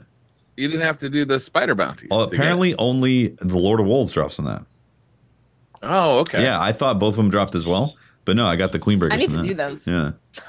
I know, me too. I was getting murdered by one today. Yeah. I was really good with it. But this is Lord of Wolves seems pretty good, honestly. That change, having those exotics, I know they're really rare, and just like Triple said, 100 hours, like you feel like you're getting shafted, but like when it actually drops, man, that's exciting. It is exciting. I can name where I got my exotics. Yeah. I mean, absolutely. You know, it's just like in Destiny 1, year 1, I can name it every exotic where it dropped, and this is got that same feeling. You know, it's like they are rare, they are exotic, they feel exotic when you get them. It's not like Destiny 2 year 1 exotics that felt pretty normal. Like there were a lot of times they weren't in my loadout at all.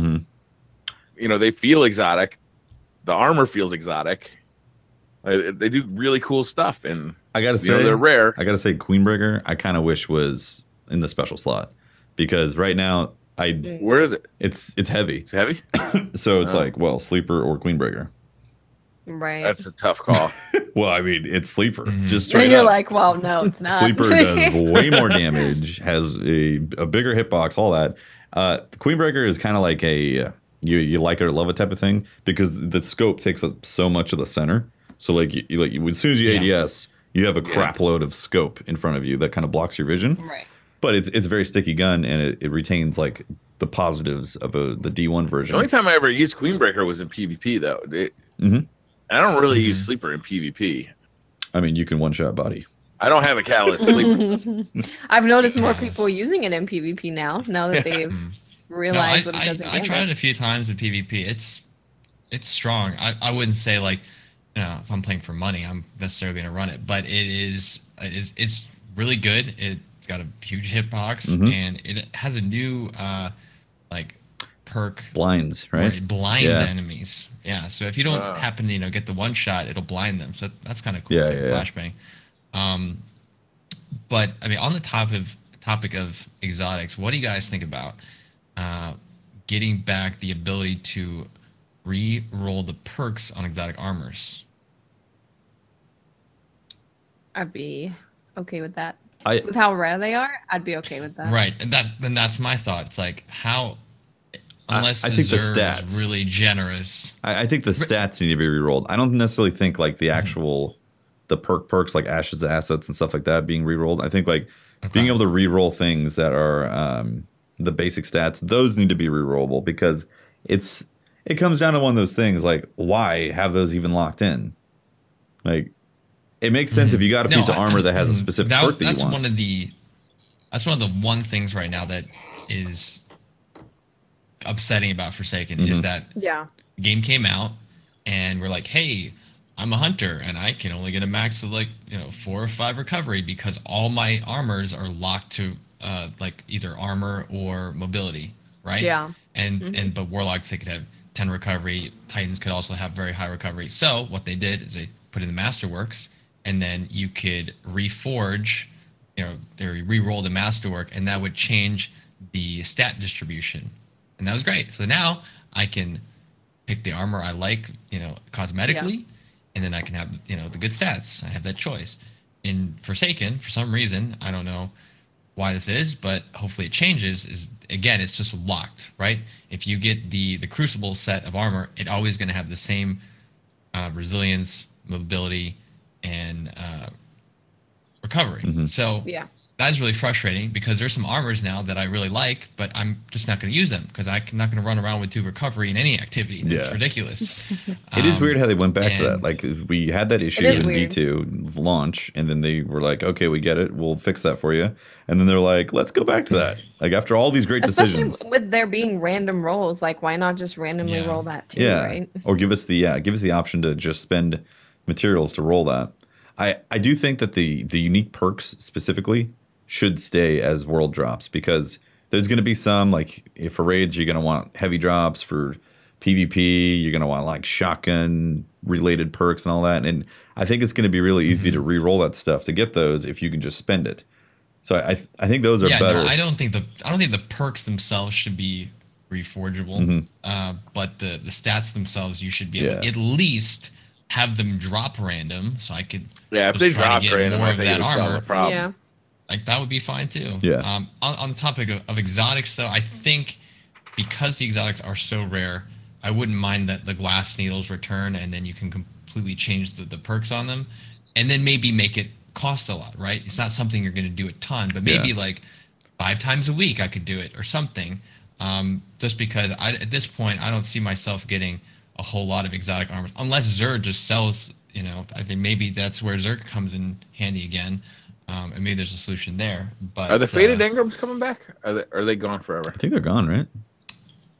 I think they're gone. They always were drop gone old this stuff. past week. How happy were you guys to see Xur bring absolutely nothing? I was relieved. Same. I was relieved. I'm like, I don't want everyone, and especially if it was like something broken. I didn't want like the experience to be tainted. I want there to be that mystique and that that just amazing feeling of back when I got, I don't know, Last Word for the first time, or the Hawkmoon for the first time out of just a random chest or something. And I think Xur, and by an extension of that, the 3 of Coins really diminished that. 3 coins is terrible. The pinnacle rewards of the game. Right. And I think that they should have that. Yeah, the 3 coins diminished the value of exotics, but it also added a chore to just like constantly clicking a button to make sure, I can get an exotic now. Like, what happened was they listened to the people saying, God, I hate how rare these things are. I'm so like demoralized by the fact that RNG is screwing me. And they're like, well, here's a 3 coin. And then something was like, oh, wait, this isn't better. This just took away the experience of finding that stuff. Like, I feel like they learned their lesson. They need to respect the excitement of getting the drop in the game. Pope Bear is in chat, and he said, I wish they sold all the new stuff for money, real money. That's what it's like on the Korean server. Right? Yeah. Oh, Korea's going to be eligible for World's First, too. For the first time, Wow. They're pay to win it all. I guess we know who's winning. Can you imagine if you're like, oh, okay. Really? Interesting. They're eligible? Yeah. Mm-hmm. And they can just pay for power engrams. Yeah. Wow. They can pay for Xur's new exotic. They don't have Xur. It's like a different lady. It's a lady. It's like Luna or something, or Yuna. I think it's Yuna. Yeah. Huh. Much sexier version of Xur. Yeah, it's exactly. A very different. You take that back, sir. You take that back. I don't know what you're into, but Tentacles are nice. Okay. Yeah. Oh boy. I think. Yeah, they can't get powerful stuff, but they can get like a new exotic that's good. it's like going to Xur, right? And say Xur's selling the best Titan exotic or whatever. You can go there and spend real money to get it, but it's not going to give you any power gains, but you will get that exotic. So loot, but no power. Interesting. Yeah. That's better. I mean, if you could buy straight up power engrams, I would nullify that right away. That would be pretty bad. 5 prime engrams for $9.99. Yeah, exactly. Today. I'd be tempted. How right many now. of us would get? I'd be tempted hard. The race for world's first is taking on like a different air this time around, right? It's like Bungie announcing like the title belts. Like you're gonna get in-game stuff for being world's first. You're gonna get in-game stuff for completing on day 1. You're gonna get out of game like real life stuff. If you're the world's first team, you're gonna get like a it's like a professional wrestling style belt, right? Like a champion belt. That's what it looked like. Yeah, and I don't know. There's also been like a little bit of bickering online. It feels like about like what's acceptable for like a world's first competing team to do, and if you exploited anything in the game, like should you be ashamed and all that? Yeah. Should you be ashamed? Right. So we had the raid glitch. Like people found a way to glitch into the raid and get to is the first chest, right? Something like that. The first chest. Yeah, it was a chest, which gave raid gear. Yeah, and like some people got the Queensbreaker, not the Queensbreaker. What's the Queen's sniper? Supremacy. Some people got the Supremacy. Some people got some other like really cool looking stuff and some raid, and it came at high light level. So. Was it higher light level? There's people that remade characters and have full sets of raid gear now. Are you serious? Get out of here! Really? Yes, there are. And, no shit. And so that's on hilarious. one hand, it's like okay, if they pick up this gear, whatever, that's great. The issue I have is that the armor can come with a mod which will help you in the raid. So that's the issue I have. An advantage. Sure. Is this the same mod that Banshee 44 sold, or is it something different? No, it's a different It's a raid mod. It's a unique mod. Right? It's a raid specific. What does it do specifically? Does anybody know? There were a few of them, right? Do we want to talk about that? Is that really spoiler? That could be a surprise. Yeah. I think it could be. Okay. Yeah. All right. Yeah. Yeah. We don't need. We'll to talk It's about a next raid week. mod. I think. We'll talk about it next week. So, I think saying it's a raid specific mod is enough. That's fine. Yeah. Sure. That it's going to be good for the raid.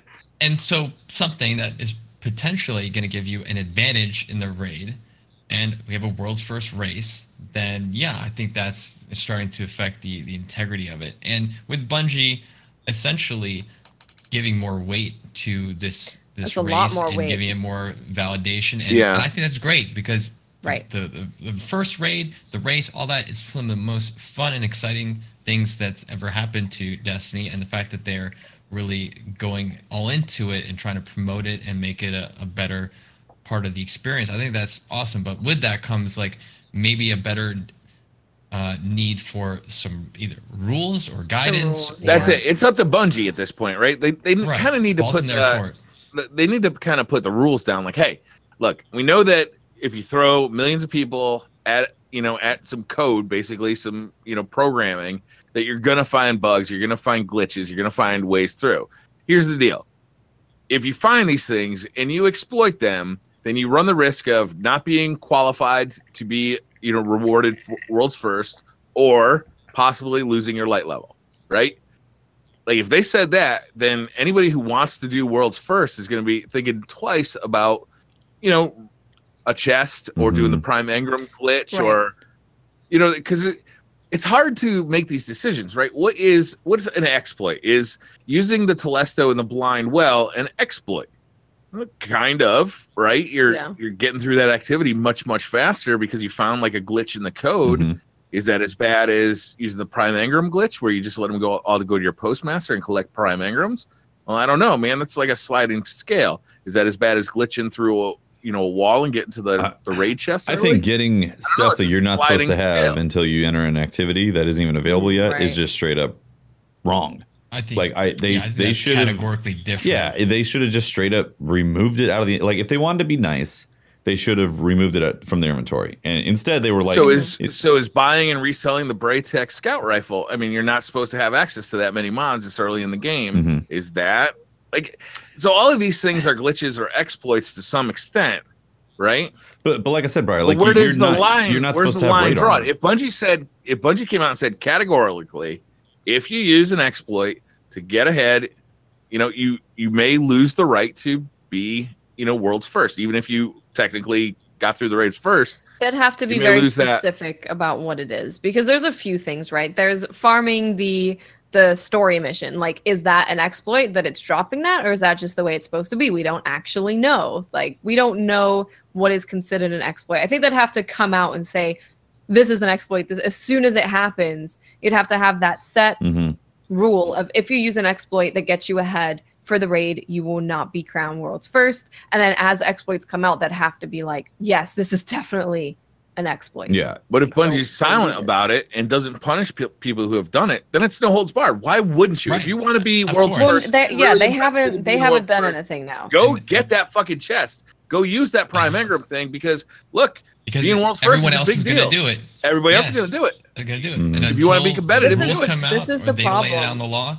That I completely agree. Like, if it's in the game, basically, it's fair, because they didn't see these bugs or these exploits or whatever, and so the onus is on them to solve the issue. And then if they feel that it's necessary to punish the players, then do it. And in the case of the raid chest, I think the best thing that they could have done was simply lock items that people got from the chest until the raid comes out, like the day after or something, because they have the ability to, they know who has those items, and they can lock items because they did it with the Rat King, and I think that would have been a fair thing. Or lock any items that they had fused using that material. Sure. So I don't know. See, this is the thing. Like, before World's First was like, okay, it's just, you got World's First. But now Bungie has added, you are guaranteed to get that new exotic gun if you're a World's First. That's a big deal. You're guaranteed to get the emblem if you complete it in 24 hours. You get the belt. And then you also have that jacket that you can get if you do it before Tuesday. So they're adding like a lot of rewards to this thing now. And I think if they're going to be stepping it up, where it's not just, oh, hey, look, we completed it first. It's, we get stuff from this. Yeah. They need to start being a little bit more serious about the world's first race. Yeah, it's not just the rewards like that, it comes down to the financial gains of like being the world's first, right? It's like, you get on that leaderboard and Bungie's tweeting out your raid, and all of a sudden people are tuning into your YouTube videos or your stream, and like there's like a financial aspect to, well, I really want to get, I'm gonna do everything I can to get my team to that world's first position.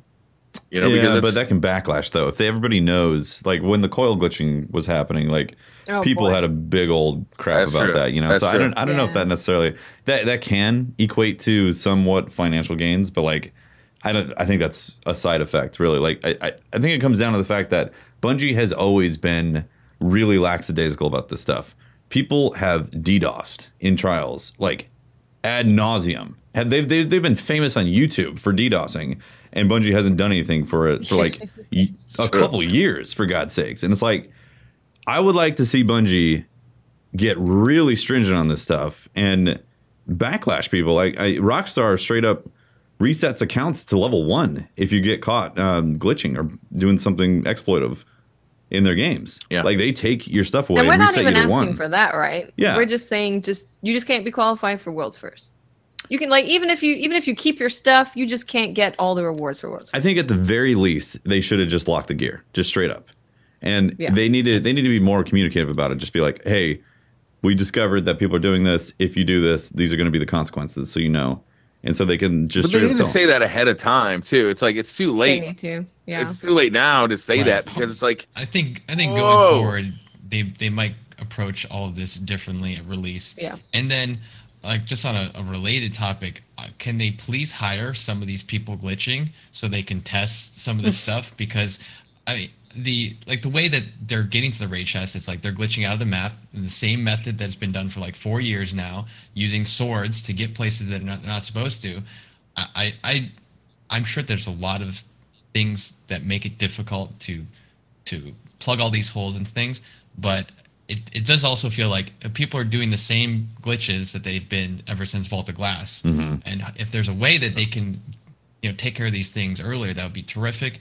Again, I don't I don't know all the what goes into doing that, and it may be incredibly hard, and it probably is. It is incredibly hard. I mean, but please hire some of these famous glitchers. You throw 1,000, they might make it easier. Even if you had 1,000 play testers, they'd never be able to test everything that millions and millions of players are going to be able to test. And then, you know, one player, he's like, "Oh, I found my way out of the map," and he posted it on Reddit. And then the next guy sees that, and he's like, "Well, I'm going to spend the next fucking 24 hours just bouncing around in here, walking on invisible walls." And oh shit, you know, 36 hours later, we have a raid chest. Alternatively, hopefully they can just lock future raid chests until the raid That'd probably is out. be a good idea. Maybe that'll solve some. That would too. solve it right there. Just straight up lock the rewards. That would, Just lock any activity, anything that you're not supposed to be doing. Yeah, well, it doesn't make sense. Why can't they just have like a blanket lock on all potential gear that shouldn't be in the game yet? And then when that thing unlocks, though, it's like, what about the Prime Engram glitch, where people were just, you know, kind of abusing the system to? Here's the thing about the Prime Engram glitch, though. That actually hurts them in the long run because they don't get Prime Engrams. Who cares about the long run? Yeah, but okay. We're looking to get into the raid and beat the raid as fast as we can. So apparently, if you do this glitch, they're all going to lock at a certain level, and then you're not going to get Prime Engrams after that. So for 2 to 3 weeks. Yeah, for 2 to 3 weeks. Who cares? You're still going to have. It depends what comes out, right? Because we haven't seen a lot of the game. So say if someone gets World's First, and yeah, you're getting a lot from World's First, absolutely, but we don't know what else is coming. There's stuff in the well that hasn't come. There's strikes that hasn't come. There's so much that hasn't come that maybe theoretical heroic mode. Right, like maybe those people can reach 560, but maybe you have to be like 580 for this well thing, and they can't reach it and they can't do it. So I don't know. It really depends. Because I saw the same thing, and I was like, well, they don't care. They're just gonna get to their best raid level. Literally the emptiest threat I've ever seen for somebody who's just trying to get into the raid as fast. Yeah, I think that's what it comes down to, though. Is Bungie needs to get a little bit of a spine and just tell these people, if you're going to glitch in our game, you could get a consequence, and it especially needs it in PvP. I don't even think it's got to be that drastic a consequence. Like you could be disqualified from a World's First. Right. Your light level could be reset. Yeah. It's not like we're banning you from the game. We don't need to do that. Look, we don't want you cheating. Yeah. And we're not going to reward cheaters. Yeah. Especially when there's a title involved. Amen to that. Yep. Well, it's exciting to know that a new raid is going to be out tomorrow. It sure is. Yeah, it is. In like, are we going in feeling good about our light level, or are we not really? So speculation is that it's going to be 550 for the door. I think it's probably going to be like recommended. Yeah, recommended 550. So I think you're probably going to open it. You probably get a drop from the door, and then I think the majority is probably going to be like 560 to 570, and I think the boss itself is probably going to end at like 570, 580. I think. You think it's gonna be that high? I really do.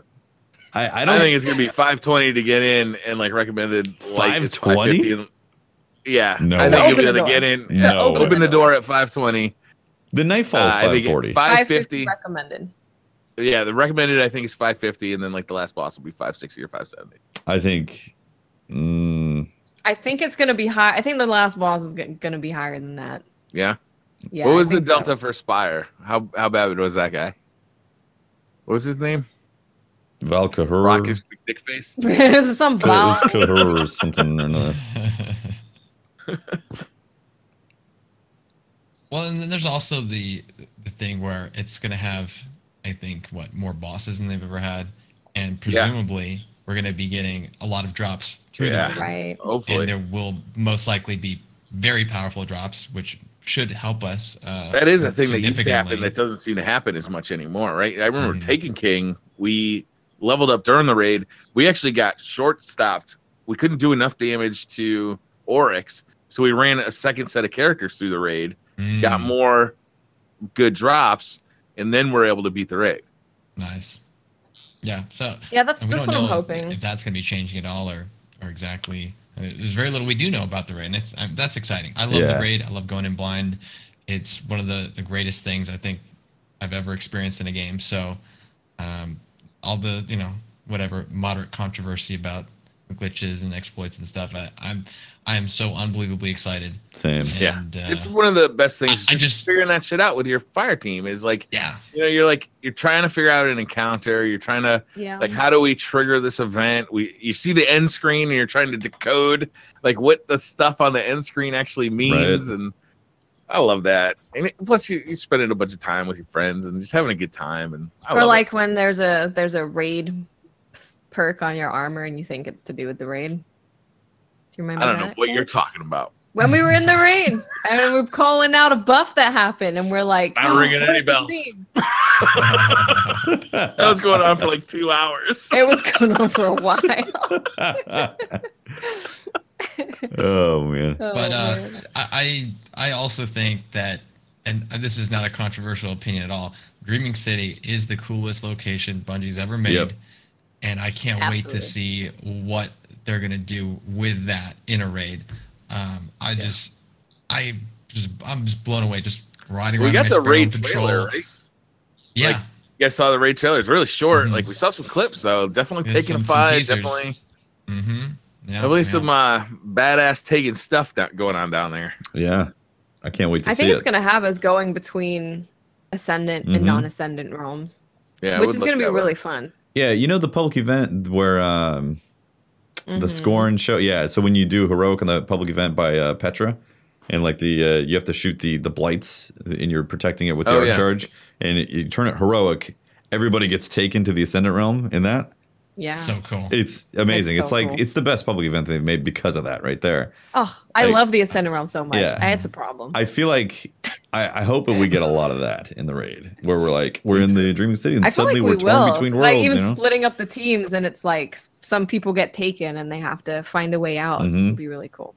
Maybe Tolan's in there, be a little sparky boy. Yes, showing us where to go. Baltic Glass when we had to go into the portals and making call outs, and I think I'm so excited. And Spire, I have to say, was one of the best things they've ever made in terms of a boss encounter. It's still just fun to play to me, and I can't wait to see how they're going to one up what they've done in the past. There's a lot of bosses in this raid. They've like confirmed there's a lot of bosses, right? Most ever.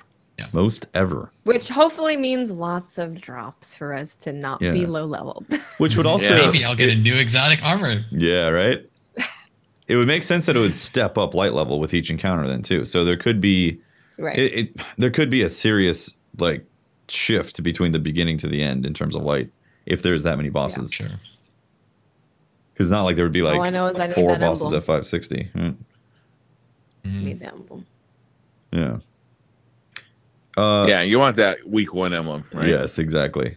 Day 1 emblem. Day 1. My bad. We are coming up on an hour and 45 minutes in the podcast. Do we want to get to questions? Sure. We probably should. Yeah. Because there's some grind.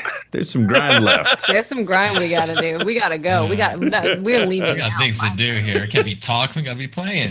Pope Air asks, this is a question for Triple. Why is the Sleeper the best gun in the game, and how has it made him the best Gambit god that he can be?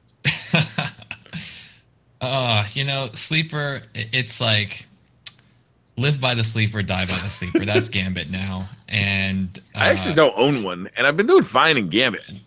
Sure. No, and it's not that the Sleeper necessarily is always the best choice. It's just so good consistently all the time. Yeah. That it just body shot people out of Sleeper. It's just not ever a bad choice, right? When you have ammo, you're putting hurt on PvE and PvP.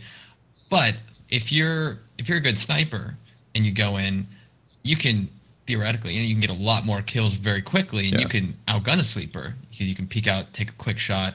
I think that we need a little bit more time for things to settle. Everyone's getting in more of the exotics and just has more time to mess around and figure out how to play.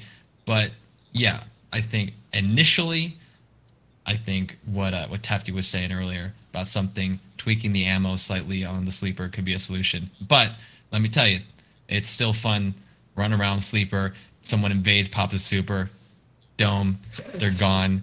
You feel bad, but you also feel kind of good. So. Oh, there's a question I would like to ask all of you about the raid. What is your loadout that you're beefing up with light that you're going to take in?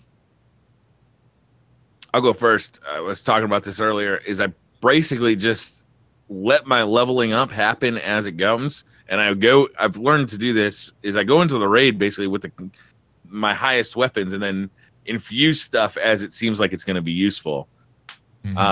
So like scouts were really good in the Taken King. Close range weapons were really good in Rise of Iron. So it's like I never really know what kind of weapons are going to be great for a raid. So I don't find that it's very useful to be leveling stuff up and wasting materials or wasting possible like god rolls. Like I'd hate to have like a god roll on a scout rifle that I'm thinking scout rifles are going to be great in the raid, and then I'm like, no, actually I really want close range weapons, so I'm going to infuse this god roll scout rifle into this hand cannon that's got a mediocre roll, because hand cannons are just going to be more useful at this close range combat. Yeah, it's going to be impossible to know for sure going in, but I feel like I have a one of the new 4-burst pulse rifles, the Go Figure. It's a kinetic. I got a really good roll on. I got a Rampage, I got an Outlaw, I got High Cal. That's awesome. I hit the jackpot on that one, and it just destroys in PvE. I'll probably infuse that. Take the Icalo shotgun, because that is still putting the hurt on. And then we got Sleeper, we got Whisper, Tractor Cannon. A lot of good choices for the heavy slot. Exotic. I don't know.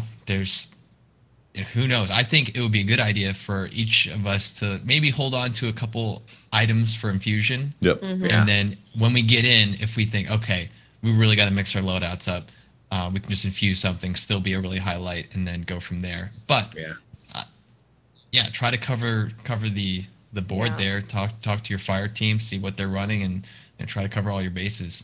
It's useful to remember that the light levels work in blocks, like blocks of 5. So like from like every 1 to 6. 1. Yeah, every 6 and 1, you basically move into a different like kind of block of damage and how much damage you take. So like if you lose 3 lights, but you don't like cross a 6 or a 1, right? It doesn't really matter. Yeah, like, exactly. So if you go from let's say 559 to 557 or 556, you've made no change effectively. So it's easy to change up weapons in that way. I think for me, I'm going to have... Midnight Coup is still a really good legendary hand cannon, but... Sure is. I would be using that if I'm not using Ace of Spades, because I'm definitely going to bring an Ace. I'm a big fan of linear fusion rifles, so like the hand cannon and then basically double snipes is something that I really enjoy in difficult PvE content, because typically what I found with mouse and keyboard is like I can nearly double up with a shotgun, essentially, with a sniper, unless of course it's pure raw damage like the Icalo shotgun.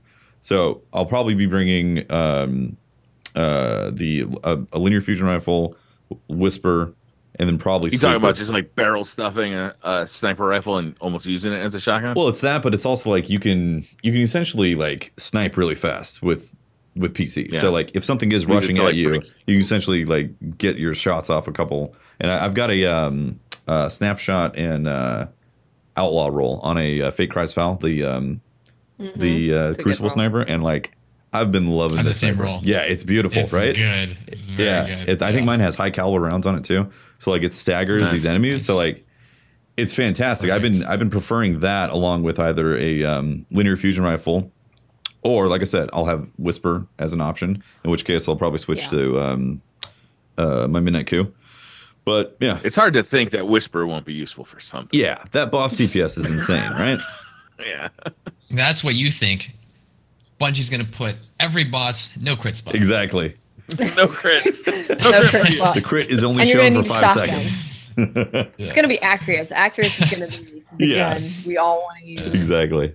It's all it's full circle. What are you bringing? I think it's just it's hard to say. I've kept Sleeper kind of with me at the light level. I've kind of kept that because it's been pretty cheap for me to infuse generally, with me buying one legendary shard for Alkane Dust and all that stuff from Spider. So I've been kept Sleeper with me. Whisper's at a decent level, so I want to make sure I have stuff to infuse into both of them, depending on which one, because both generally have been good for bosses. Whisper and Sleeper. I'm definitely thinking about Midnight Coup because I haven't had like a god roll primary, and that primary is just always good. Yep. And then having like a scout wrong. in case I need the long range, and then probably a sniper, honestly, like maybe the Twilight Oath, depending, because it's, you know, it's got a good roll on it. So I'm not sure. I want to keep a shotgun as well, like keep a shotgun that I can infuse, because I'm sure they're gonna throw something at you where you're like, you're gonna want a shotgun. Rise of Iron shotguns just were so useful. Remember? Like, just to keep shit away from you. Well, the Scorn also. The Scorn, like, they like to run at you. There's obviously going to be Scorn in the raid, right? It's in the Dreaming City, so there's most likely going to be Scorn in the raid. And if that strike with the Fanatic is anything to tell you what might happen in the raid, there might be a crap ton of Scorn running at us. Just a horde of Scorn throwing their damn fire lanterns at you. In which case, it glows, for sure. That is one of the first times, like, even in some ways worse than Crota's End, where I've just been overwhelmed with mobs of enemies just running at me, and I just could not kill them fast enough. We were doing the 100k Nightfall, and we had to do a few runs to get that right. But it is, I like that strike a lot, except for the fact that he goes immune and teleports like 37 times. But no, I think you're right. There's gonna be Scorn. We're gonna have probably lots of different variety in the types of encounters and what we're gonna need to. We're probably gonna need to adapt on the fly, and that's great. But in general, snipers are typically the way to go, because so many of these bosses have these knockback attacks, and it's really hard to get. Like, it's mostly like for majors, right? Like yellow bar enemies that are just running around mobs of groups, and you're just trying to get those guys down quickly, or shielded enemies. But yeah, snipers, when it comes to DPS, hard to go wrong. Exactly. So someone don't leave a sniper in your vault. Brought up Warcliffe Coil. Now, Warcliffe Coil has been amazing at some things, and then other times it's like, So maybe there will be a time with the boss where Warcliffe just does insane amounts of damage. It seems like if they didn't have a crit, it would be Warcliffe Coil would probably have a time to shine, right? Yeah.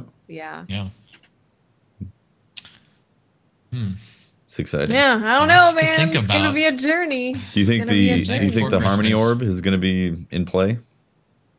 Have to get Harmony and then take down shields in the raid? This is the thing, right? With everything that comes out with Destiny, the strikes, the encounters, the public events are teaching you encounters. Yeah, they always train you. It's foreshadowing. Yeah. So gonna have to bring the arc charges. Maybe that's where we find the freaking Plague of the Well dude. He's just chilling in the raid somewhere. That's where he actually He's drinking some space juice.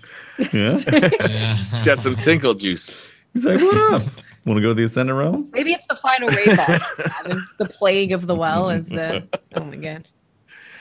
Richard says, loving random rolls, but do you think the pool of perks in each slot is a bit on the small side? Been getting a lot of outlaw and kill clip, or rampage on loads of stuff, and a lot of identical rolls popping up. I have not had that problem. I'm going to be honest with you. There's a couple of times where I've been like, is this got a standard roll? Because I have like duplicates exactly the same in the same roll. Sure. Yeah, that's a good question.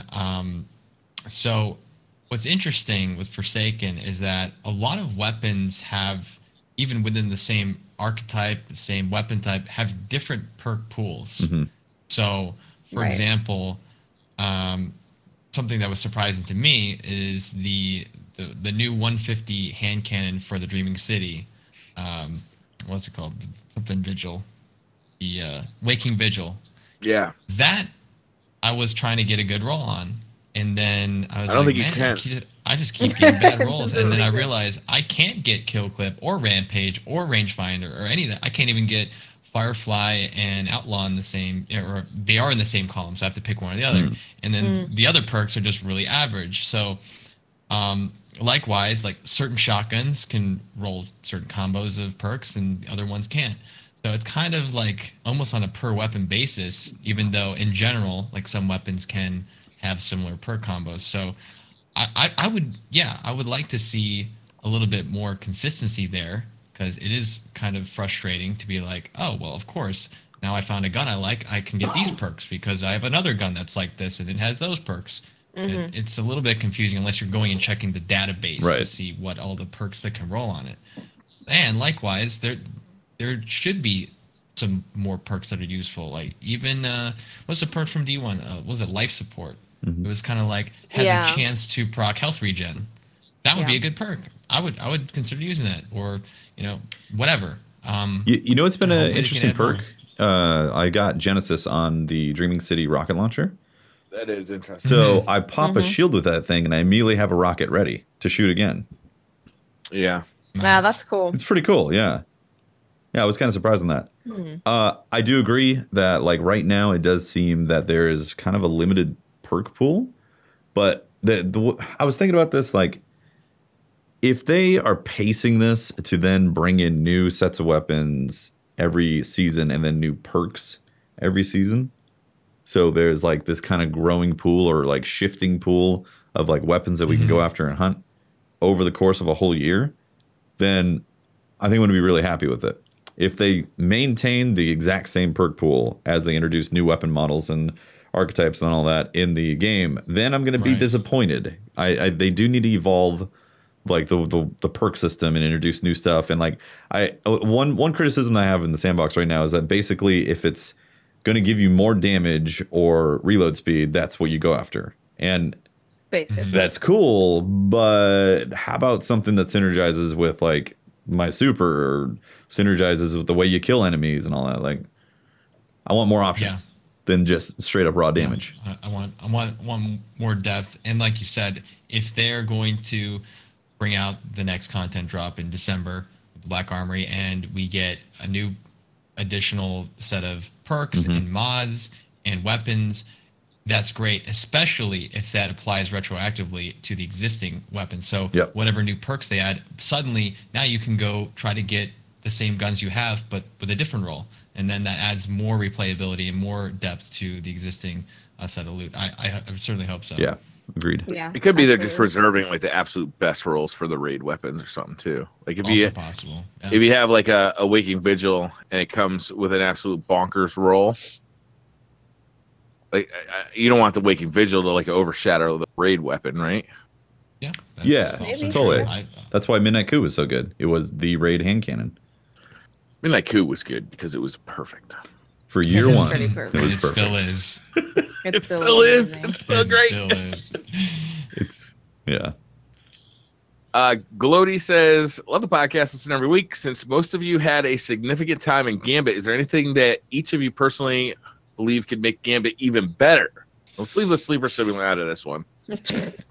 Oh, I got one. So when you are ahead, it's more of a deficit being ahead than being behind. Yeah. That's because weird. when you are ahead, they can dump a bunch of taken on you. So then you're dealing with the primeval and the wizards and all the blockers that they're sending to you, and they get the buff.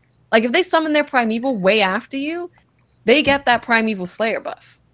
So what is the point of you being every ahead? 13 seconds. Right, they're invading you all the time. They're dumping a bunch of blockers on you. They get the same buff as you. So what is the point in actually being ahead? If anything, it might be better to kind of be a little bit behind, let them bring out their primeval, and then send blockers on them, and you're more likely to win that way.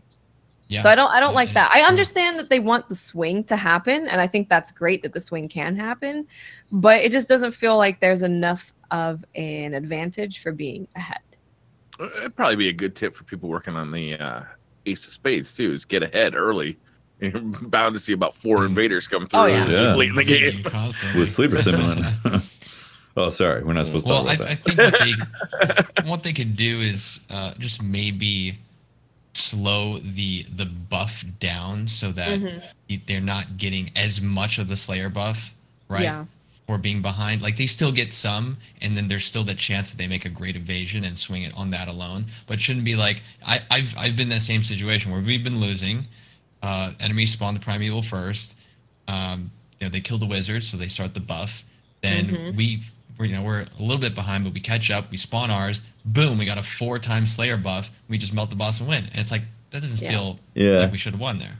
Also, I agree that like being able to suddenly start invading once they summon their prime evil is it's a little imbalance as well. I kind of feel like the other team should be forced to summon their prime evil to open up the portal. personally, because like it wouldn't allow for a swing around, but like there's been times where it feels like you should have to summon your primeval to even the odds right there. Like you need to put in the work to get the motes out. If you're not getting the motes and not banking them, you're not playing Gambit. Yeah, I don't know what some people are doing in there, man. Like I swear to God, I'm on teams that just they don't seem to bank any motes at all. Like, the drifter's telling them, "Hey, you got 15 motes. Bank them. Bank them for a large block. It flashes on your screen. 15 max. Bank your motes." I don't know what else they can do at this point. Yeah. Drifters literally tell you, bank the motes and you can call in your primeval. Bank the motes, you can call in your primeval. Over and over again. Nothing. No response. No response. We need voice chat. That would help. John asks, how would you feel if they brought VR to Destiny? Look, the battle rifle was an iconic weapon, and I would love to see it come to Destiny. I absolutely love it. Make it exotic. All right, next question. I thought you said Kyle McCann says, I thought you said VR, and I was like, what? VR, the battle rifle. I know. The battle rifle. Battle rifle, yeah. Love it. And Battle Royale. No. What? He meant the battle rifle. I don't even understand what you're saying. Kyle McMahon says, as a Destiny 1 player, I didn't like the Destiny 2 beta and never bought the game. With the Forsaken DLC, is it worth it to return now? Yes. I think so. That's the easiest question to answer. Yes. Yep. Yes. Do you like D1? You're going to like Forsaken. This is... Do you like fun? You'll like Forsaken. This has felt like the beginning of possibly the greatest year of the Destiny franchise to date so far. As long as they continue down this path, it is going to be a fantastic year. Yeah. Imagine says, should Bungie add bigger maps for 6v6? 12 Guardians shouldn't have to fight on Endless Vale. I love Endless Vale. It's like one of my favorite maps. I thought, what's the big one that we all hated Patrol on? It was Callus. Oh. No, it was in like Callus's Throne World or Callus's Throne. What was that? I fought a fucking Rumble match on that today. Emperor's Respite, yes. Oh my God. I was like, are you kidding me? It was like hiking simulator. My fucking middle finger was getting tired of holding the W key. Like, are you kidding me? It's tricky, right? Because they come out with D2 and they're like, PvP is 4v4 to mixed opinions. But with that, they were tailoring maps to a specific size, right? Because they didn't have to worry about 6v6 or smaller, Rumble type things. But yeah, as time goes on, I think that they might want to experiment with the size of maps. At the end of the day, to me, like 6v6 is just supposed to be chaotic, right? So even though I'll play some matches on Endless Vale and I'll be like, I hate this is way too small, but it's also crazy. And I like that craziness. I'm not taking it super seriously, at least most of the time. And you just want to go in and shoot some Guardians and mess around with whatever loadout you're doing. And then for things like trials and competitive and whatever, I do want the maps to be at least selected according to those game types and the player size. And I want variety. The first game I play doesn't feel like the second game I play, and the third game I play. Like the maps help add to the variety. The selection of weapons add to the variety. Like if every match was on the same size map and the same corners to peak, it just get boring really quick. Well, that's what was happening in Vanilla D2. It's like the same laning every match. It's just it's a lane. There's another lane. I want more verticality to the maps. Yeah. A lot of the maps feel very flat, and they don't utilize the awesome mobility of players. And that's why I miss things like Asylum and Anomaly and Twilight Gap, because there's so many layers to the map. They're dense. I hope we get some of those maps back. Iron Banner Season 4 is coming soon. I hope that they're bringing back another one with the tradition. But then I hope they kind of go back to that style. That's why I like that suits the game. The one that came with I think it was Curse of Osiris, or maybe it was Warmind, I don't know. The map we were just talking about earlier, that's in the Arcology. Like there's some verticality to that map. Yeah. So And because I've been on PC, I've never played that map. Yeah. This is a PlayStation exclusive. Yeah. I like that map a lot. Yeah, same. Yeah, because you got the middle. You have like that bridge area. You can go underneath it. I think it's there's that's these like one of my favorites. Yeah, there's a few of the bridges that have like these multiple levels, so you can either be looking up or like trying to see people coming in. Like that feels like a Destiny map to me, where there's a lot of options for play styles right there. You can shotgun, you can snipe, you get Vostok, and it's like, what the hell? Like Vostok is such a problem. They need to like reshape that. Like Vostok has, it has a little bridge there. It's a cave. It's got windows. People People really like windows. Yeah, people like the windows. Vostok is like 3 maps that were like Frankenstein together. It's unbelievable. Yeah.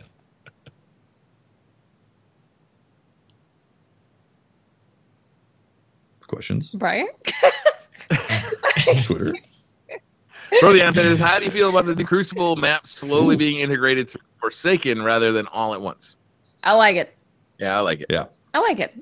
It's nice to just have like one extra thing pop up and you're like, oh, cool, it's a new map. And then, 2 weeks later, it's like, oh, a new map. 2 things I like about it. One, it's free and it's not tied to the content drops. So we have a unified player pool. And did I mention it's free? And what I've really come to love about the way Bungie is rolling out content is that when it comes out, you don't have everything. There's things that are going to be unlocked over time. There's going to be subclass trees. There's going to be strikes. There's going to be world events, and now there's going to be things for Crucible a little bit later. If all the Crucible stuff was in now, I wouldn't be getting to play it at all, and I'd be upset because I've been grinding light and experiencing everything else, and I think it does add to some of the longevity by just trickling that in a little bit, and it doesn't bother me at all. Just straight up just like I said, free maps, like the population's not getting split up. You are if you own. They never did that in Destiny 1, right? They always split it up. This is the first time that they've done this. It was separate. Yeah, because that's why they had the classic playlist for all the people. Which hurt the population, and I guess they didn't have those problems before, but obviously D2 was a different situation. And now, if you own the vanilla D2, you can continue to play new PvP maps with each as they get released. And we get the new mode Breakthrough. Yep. Which looks really fun. We do. Yeah. Chris Lennon says, has everyone enjoyed the 10-day break before the raid lead up? Have you been relaxing, getting rested? Just lots of sleep. Yeah. I've been eating great, let me tell you. Gourmet cooked meals every night. I went to Dunkin' Donuts this morning. I got a bagel and a nice coffee. And my wife is like, why is there a bagel on the kitchen counter? I'm like, I forgot to eat it. I just forgot to eat today. Go. Oops. Oh, man. Yeah. Like, I'm good. I can eat before the stream. It's during the stream. Yeah. It's hard. Same. It's like, I got to go get food. I have to put the food into my body. And it's just, that's time that I'm not getting my light up. I purchased lots of food that's good for streaming and eating. I went out and did full shopping trip before Forsaken came out. Very smart. And I bought all the stuff. So I'm doing okay. Yep. Same for me, honestly. But like the problem is your brain goes on grind mode and you try to take breaks from it, but as you're sleeping and as you're doing other things, you're thinking about, well, I got to make sure I get that for my hunter. And that's why I wrote a list. You write down a schedule for the things you're going to hit, which order you're going to do. Yeah, man. You're like, all right, tomorrow I have to make sure I get this done all the way up to here. Otherwise, I'm going to be behind. And it's like you can't stop thinking about it, man. That's why I can't sleep. I got to write it down to get it out of my damn head. It's great. It's great having that hobby experience. This can be my one game. It's tremendous. Yeah. Those were all real questions. Things are going to go downhill now. Eric asks, now that The Witcher is coming to Netflix, the question is, will Teft finish watching or quit partway through? Well, there is possibilities for all things that exist. We'll see. There are many timelines. There's many timelines to this Witcher experience. Hugo Rune says the pasteurization, homogenization, aging, cooling of dairy products is revealed to be a big lie, and ice cream is in fact unicorn poop. Do you still eat it? I think I eat it more, so knowing it's unicorn poop. That make it vegan? Just because it's got a horn on its head doesn't make it good. It's magical. Yeah, it's magical. What if rhinos are the unicorns of our timeline? I'm not eating that. That's a universe. That's a universe we live in. Rhinos unicorns was got the unicorn rhinoceros. This is the darkest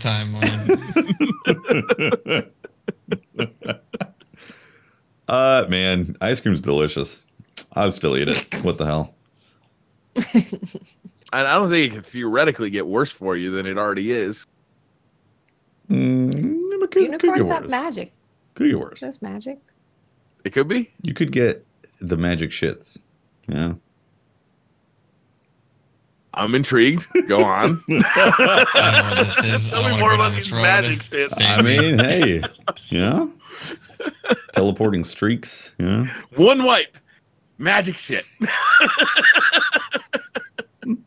Cobalt says, if you could put any Destiny character in a mundane, regular job, who would you put where?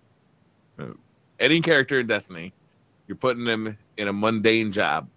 Pizza delivery boy, You know, IRS agent.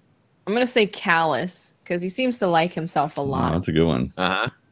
And we're going to put him, what would we put him as? It's one of the most, just the most mundane thing that he possibly could do.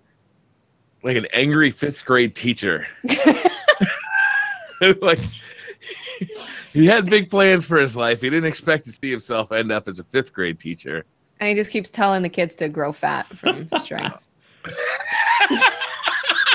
That's hilarious. Call and Chad was saying Asher, and I think Asher would be probably the best, like as like a doorman at like a fancy hotel.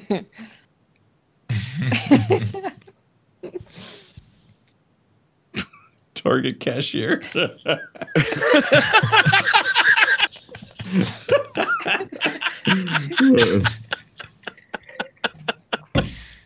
Yep. Dreadnought says, what's the most memorable moment you shared with a stranger who never saw again and will probably never see? Oh. All right, so this is perfect. So a few weeks ago, I'm running around on IO, picking up my cage chests, rest in peace, and there's one that like I couldn't find for a while, and it's like hidden away like on top of this tower, and you have to like jump on rocks and then up onto like these like hanging debris or something, and I couldn't find it. Eventually I got it, and then I look down and I see that there's like this Titan just running in circles, and I realized he's also looking for it. And then I basically just shot with my gun exactly where I jumped for him to follow, and he did it. And he got up there, he got his chest, we danced, and then we never saw each other again. And that was like, I got a real similar story, Triple. That's awesome. Right when I go into the Dream City, one of the first times I go to the Dreaming City, and I find this chest. It is surrounded by these 3 like glowing things, right? I've seen and there's a bunch of Guardians around, and this one idiot, he comes back with this orb, and he's like trying to like bang it against the chest.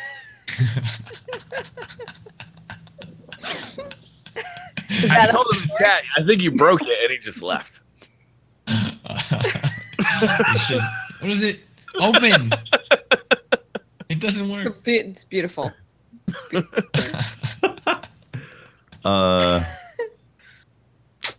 is hard for me, honestly. I'm just so mad at everyone not doing public events properly that I know, that's so annoying, right? Just permanently pissed off. When you see like a level 34 just burning the freaking boss in like a Tangled Shore public event, you're like, stop! There's a thing, there's the circle on the ground. Pick it up. That's annoying. Yeah. That's my story, is me being like, stop shooting the thing, shoot the other thing. Ruining the public event. That's my story. I needed 2 ghost fragments, now I only got 1, damn it. I was in Zachary. I was just gonna say I was in the blind well last night. And I was trying to get the blind well done as quick as possible because the raid is coming up in 2 days at that point. Now it's a day. And was there Telesto in this story? Yeah, they were. I was Telestoing because we need to get this. We need to get like the Ascendant Between Worlds thing done as quick as possible. And they're standing like there was 2 blueberries in there with our team. We had the numbers to say, nah, fam, this is our instance, And they were trying to stand in front of my Telesto to. Oh, they were trying to block. They were trying to Telesto block, and I was like, bruh, what, bruh. Shortstop. It's literally just they want the kills in the well. That's what they want. Right. They're probably doing that bounty. Oh, with the maybe they're kills farming for kills in the well. Okay. Yeah, but I feel like you can get that done just as easy killing the boss, right? In the ads from the boss. So.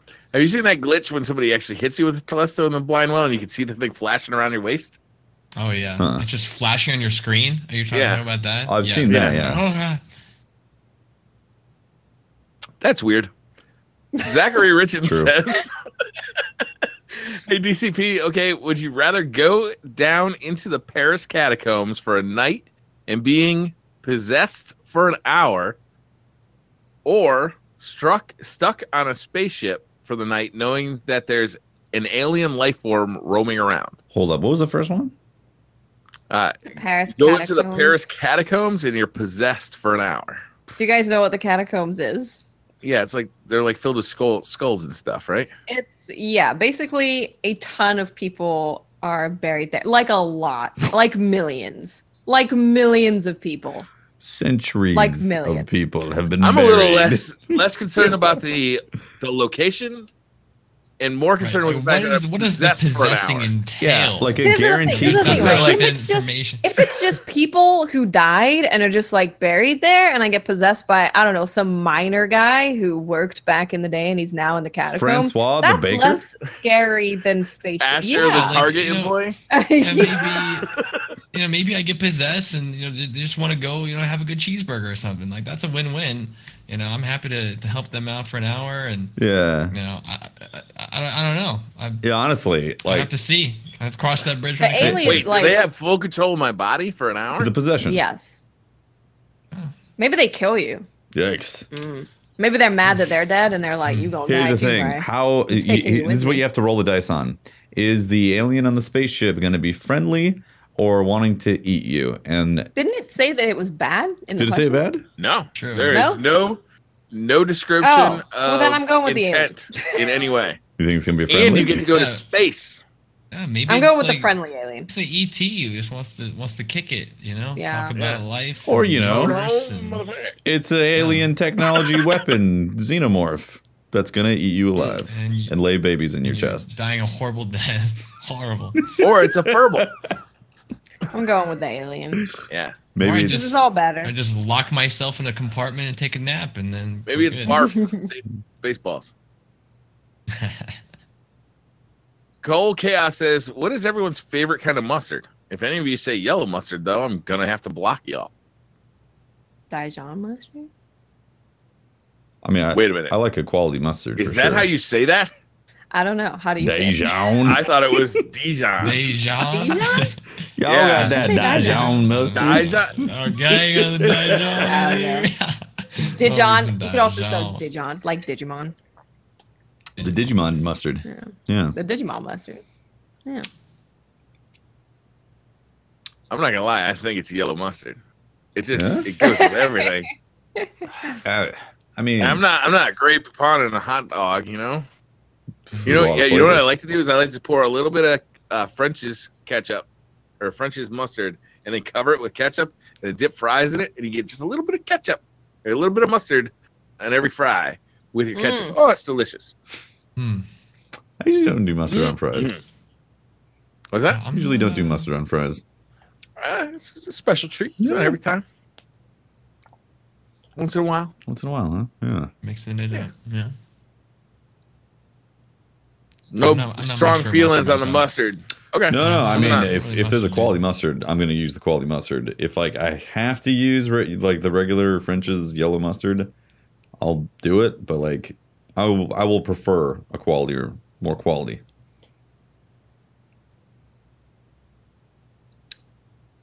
Going with hot sauce. Nice. Yeah. Cholula. Ketchup is good. Ketchup is good. I do love ketchup. Most interesting Korean says, if you had to have one night stand with any Destiny NPC, who would you choose? Destiny 1 or Destiny 2, it doesn't matter. And you can't all choose the same character. Definitely Callus, 100%. Okay, explain. Well, he's got a lot of grape juice. I like grape juice. He's very rich. Yeah. Yeah. He's rich. I mean, have you seen like his palace? You know, and all the all the weapons he's got. So I'm not saying he's not going to be your sugar daddy. I got the midnight coup. You never know from him. You don't know. Maybe Tefty has the good. Maybe there's another midnight coup. Shaking. I mean, come on. He's gonna shake. He's not going to buy you an apartment and keep you as a side piece, Tefty. You don't know that, Briar. Jesus, man. Making assumptions about me and Unbelievable. A one night into. Plus, I've already seen his junk, you know, when he like is doing that thing you see under him. It's true. Yeah. I know what I'm getting into, you know? Yeah. Oryx. Okay, explain. He's just hot. I don't know what to tell you. If you don't see it, I can't help you see it. It's got that space musk going on. I don't see it. I don't see it. Oryx is awesome. The first time we saw Oryx, and it's got like that Taken King theme, and he's standing there all ominous and stuff. He's just cool. He's just awesome. I love Oryx. Well, there's only one woman for me, and her name is Omnigul. Yes, Farmnigul. She's a screamer. She makes me scream. I make her scream. She blessed you with so much loot before. It's a love-hate relationship, I assure you. Yeah. But honestly, you PC guys, if you saw the Brood Mother in the new Strike, you might pick her. Looking good. All right. Hey, I'm not committed to Oryx. Her withstanding, I gotta go with Zavala. I need somebody who's warm and can dependable. Need a cuddler. Yeah, I want to feel. Yeah, I want to feel like home and protected, and just safe. And Zavala is going to provide that. No doubt about it. I don't know if Zavala's going to come for you, though. If you get in trouble, he's going to be like, I got to protect the house. Sorry. He's going to be a giving lover, too. I can tell you that. Oh, man. That's it. That was the last question. That was every question. People are too busy playing to ask us questions. No one cares. Have you noticed when you're streaming as well, unless people are asking you questions about what to do, most people are grinding and just have to stream in the background. Yeah, the lurk is definitely big. Yeah. If I'm playing and I'm not streaming, I've definitely got somebody on. Same. Like absolutely. Yeah. Yep, same. Absolutely. I can't do it when I'm falling asleep though, because then I keep thinking about grinding. That's the thing. Yeah, sleep is a commodity that's very rare right now. They discover something as you're just about to fall asleep. I'm like, oh, I gotta go. I know. I'm like, what was farm? Yep. What was that? They found something. Exactly. That's why I've still got Tefty's Planet Coaster on VHS. It streams on VHS. Oh, it's so good. That's the one right there. Boom, out like a light, man. Perfect. All right, guys, that is the show. Thank you very much for watching. If you want to find more of me, I am Tefty Teft.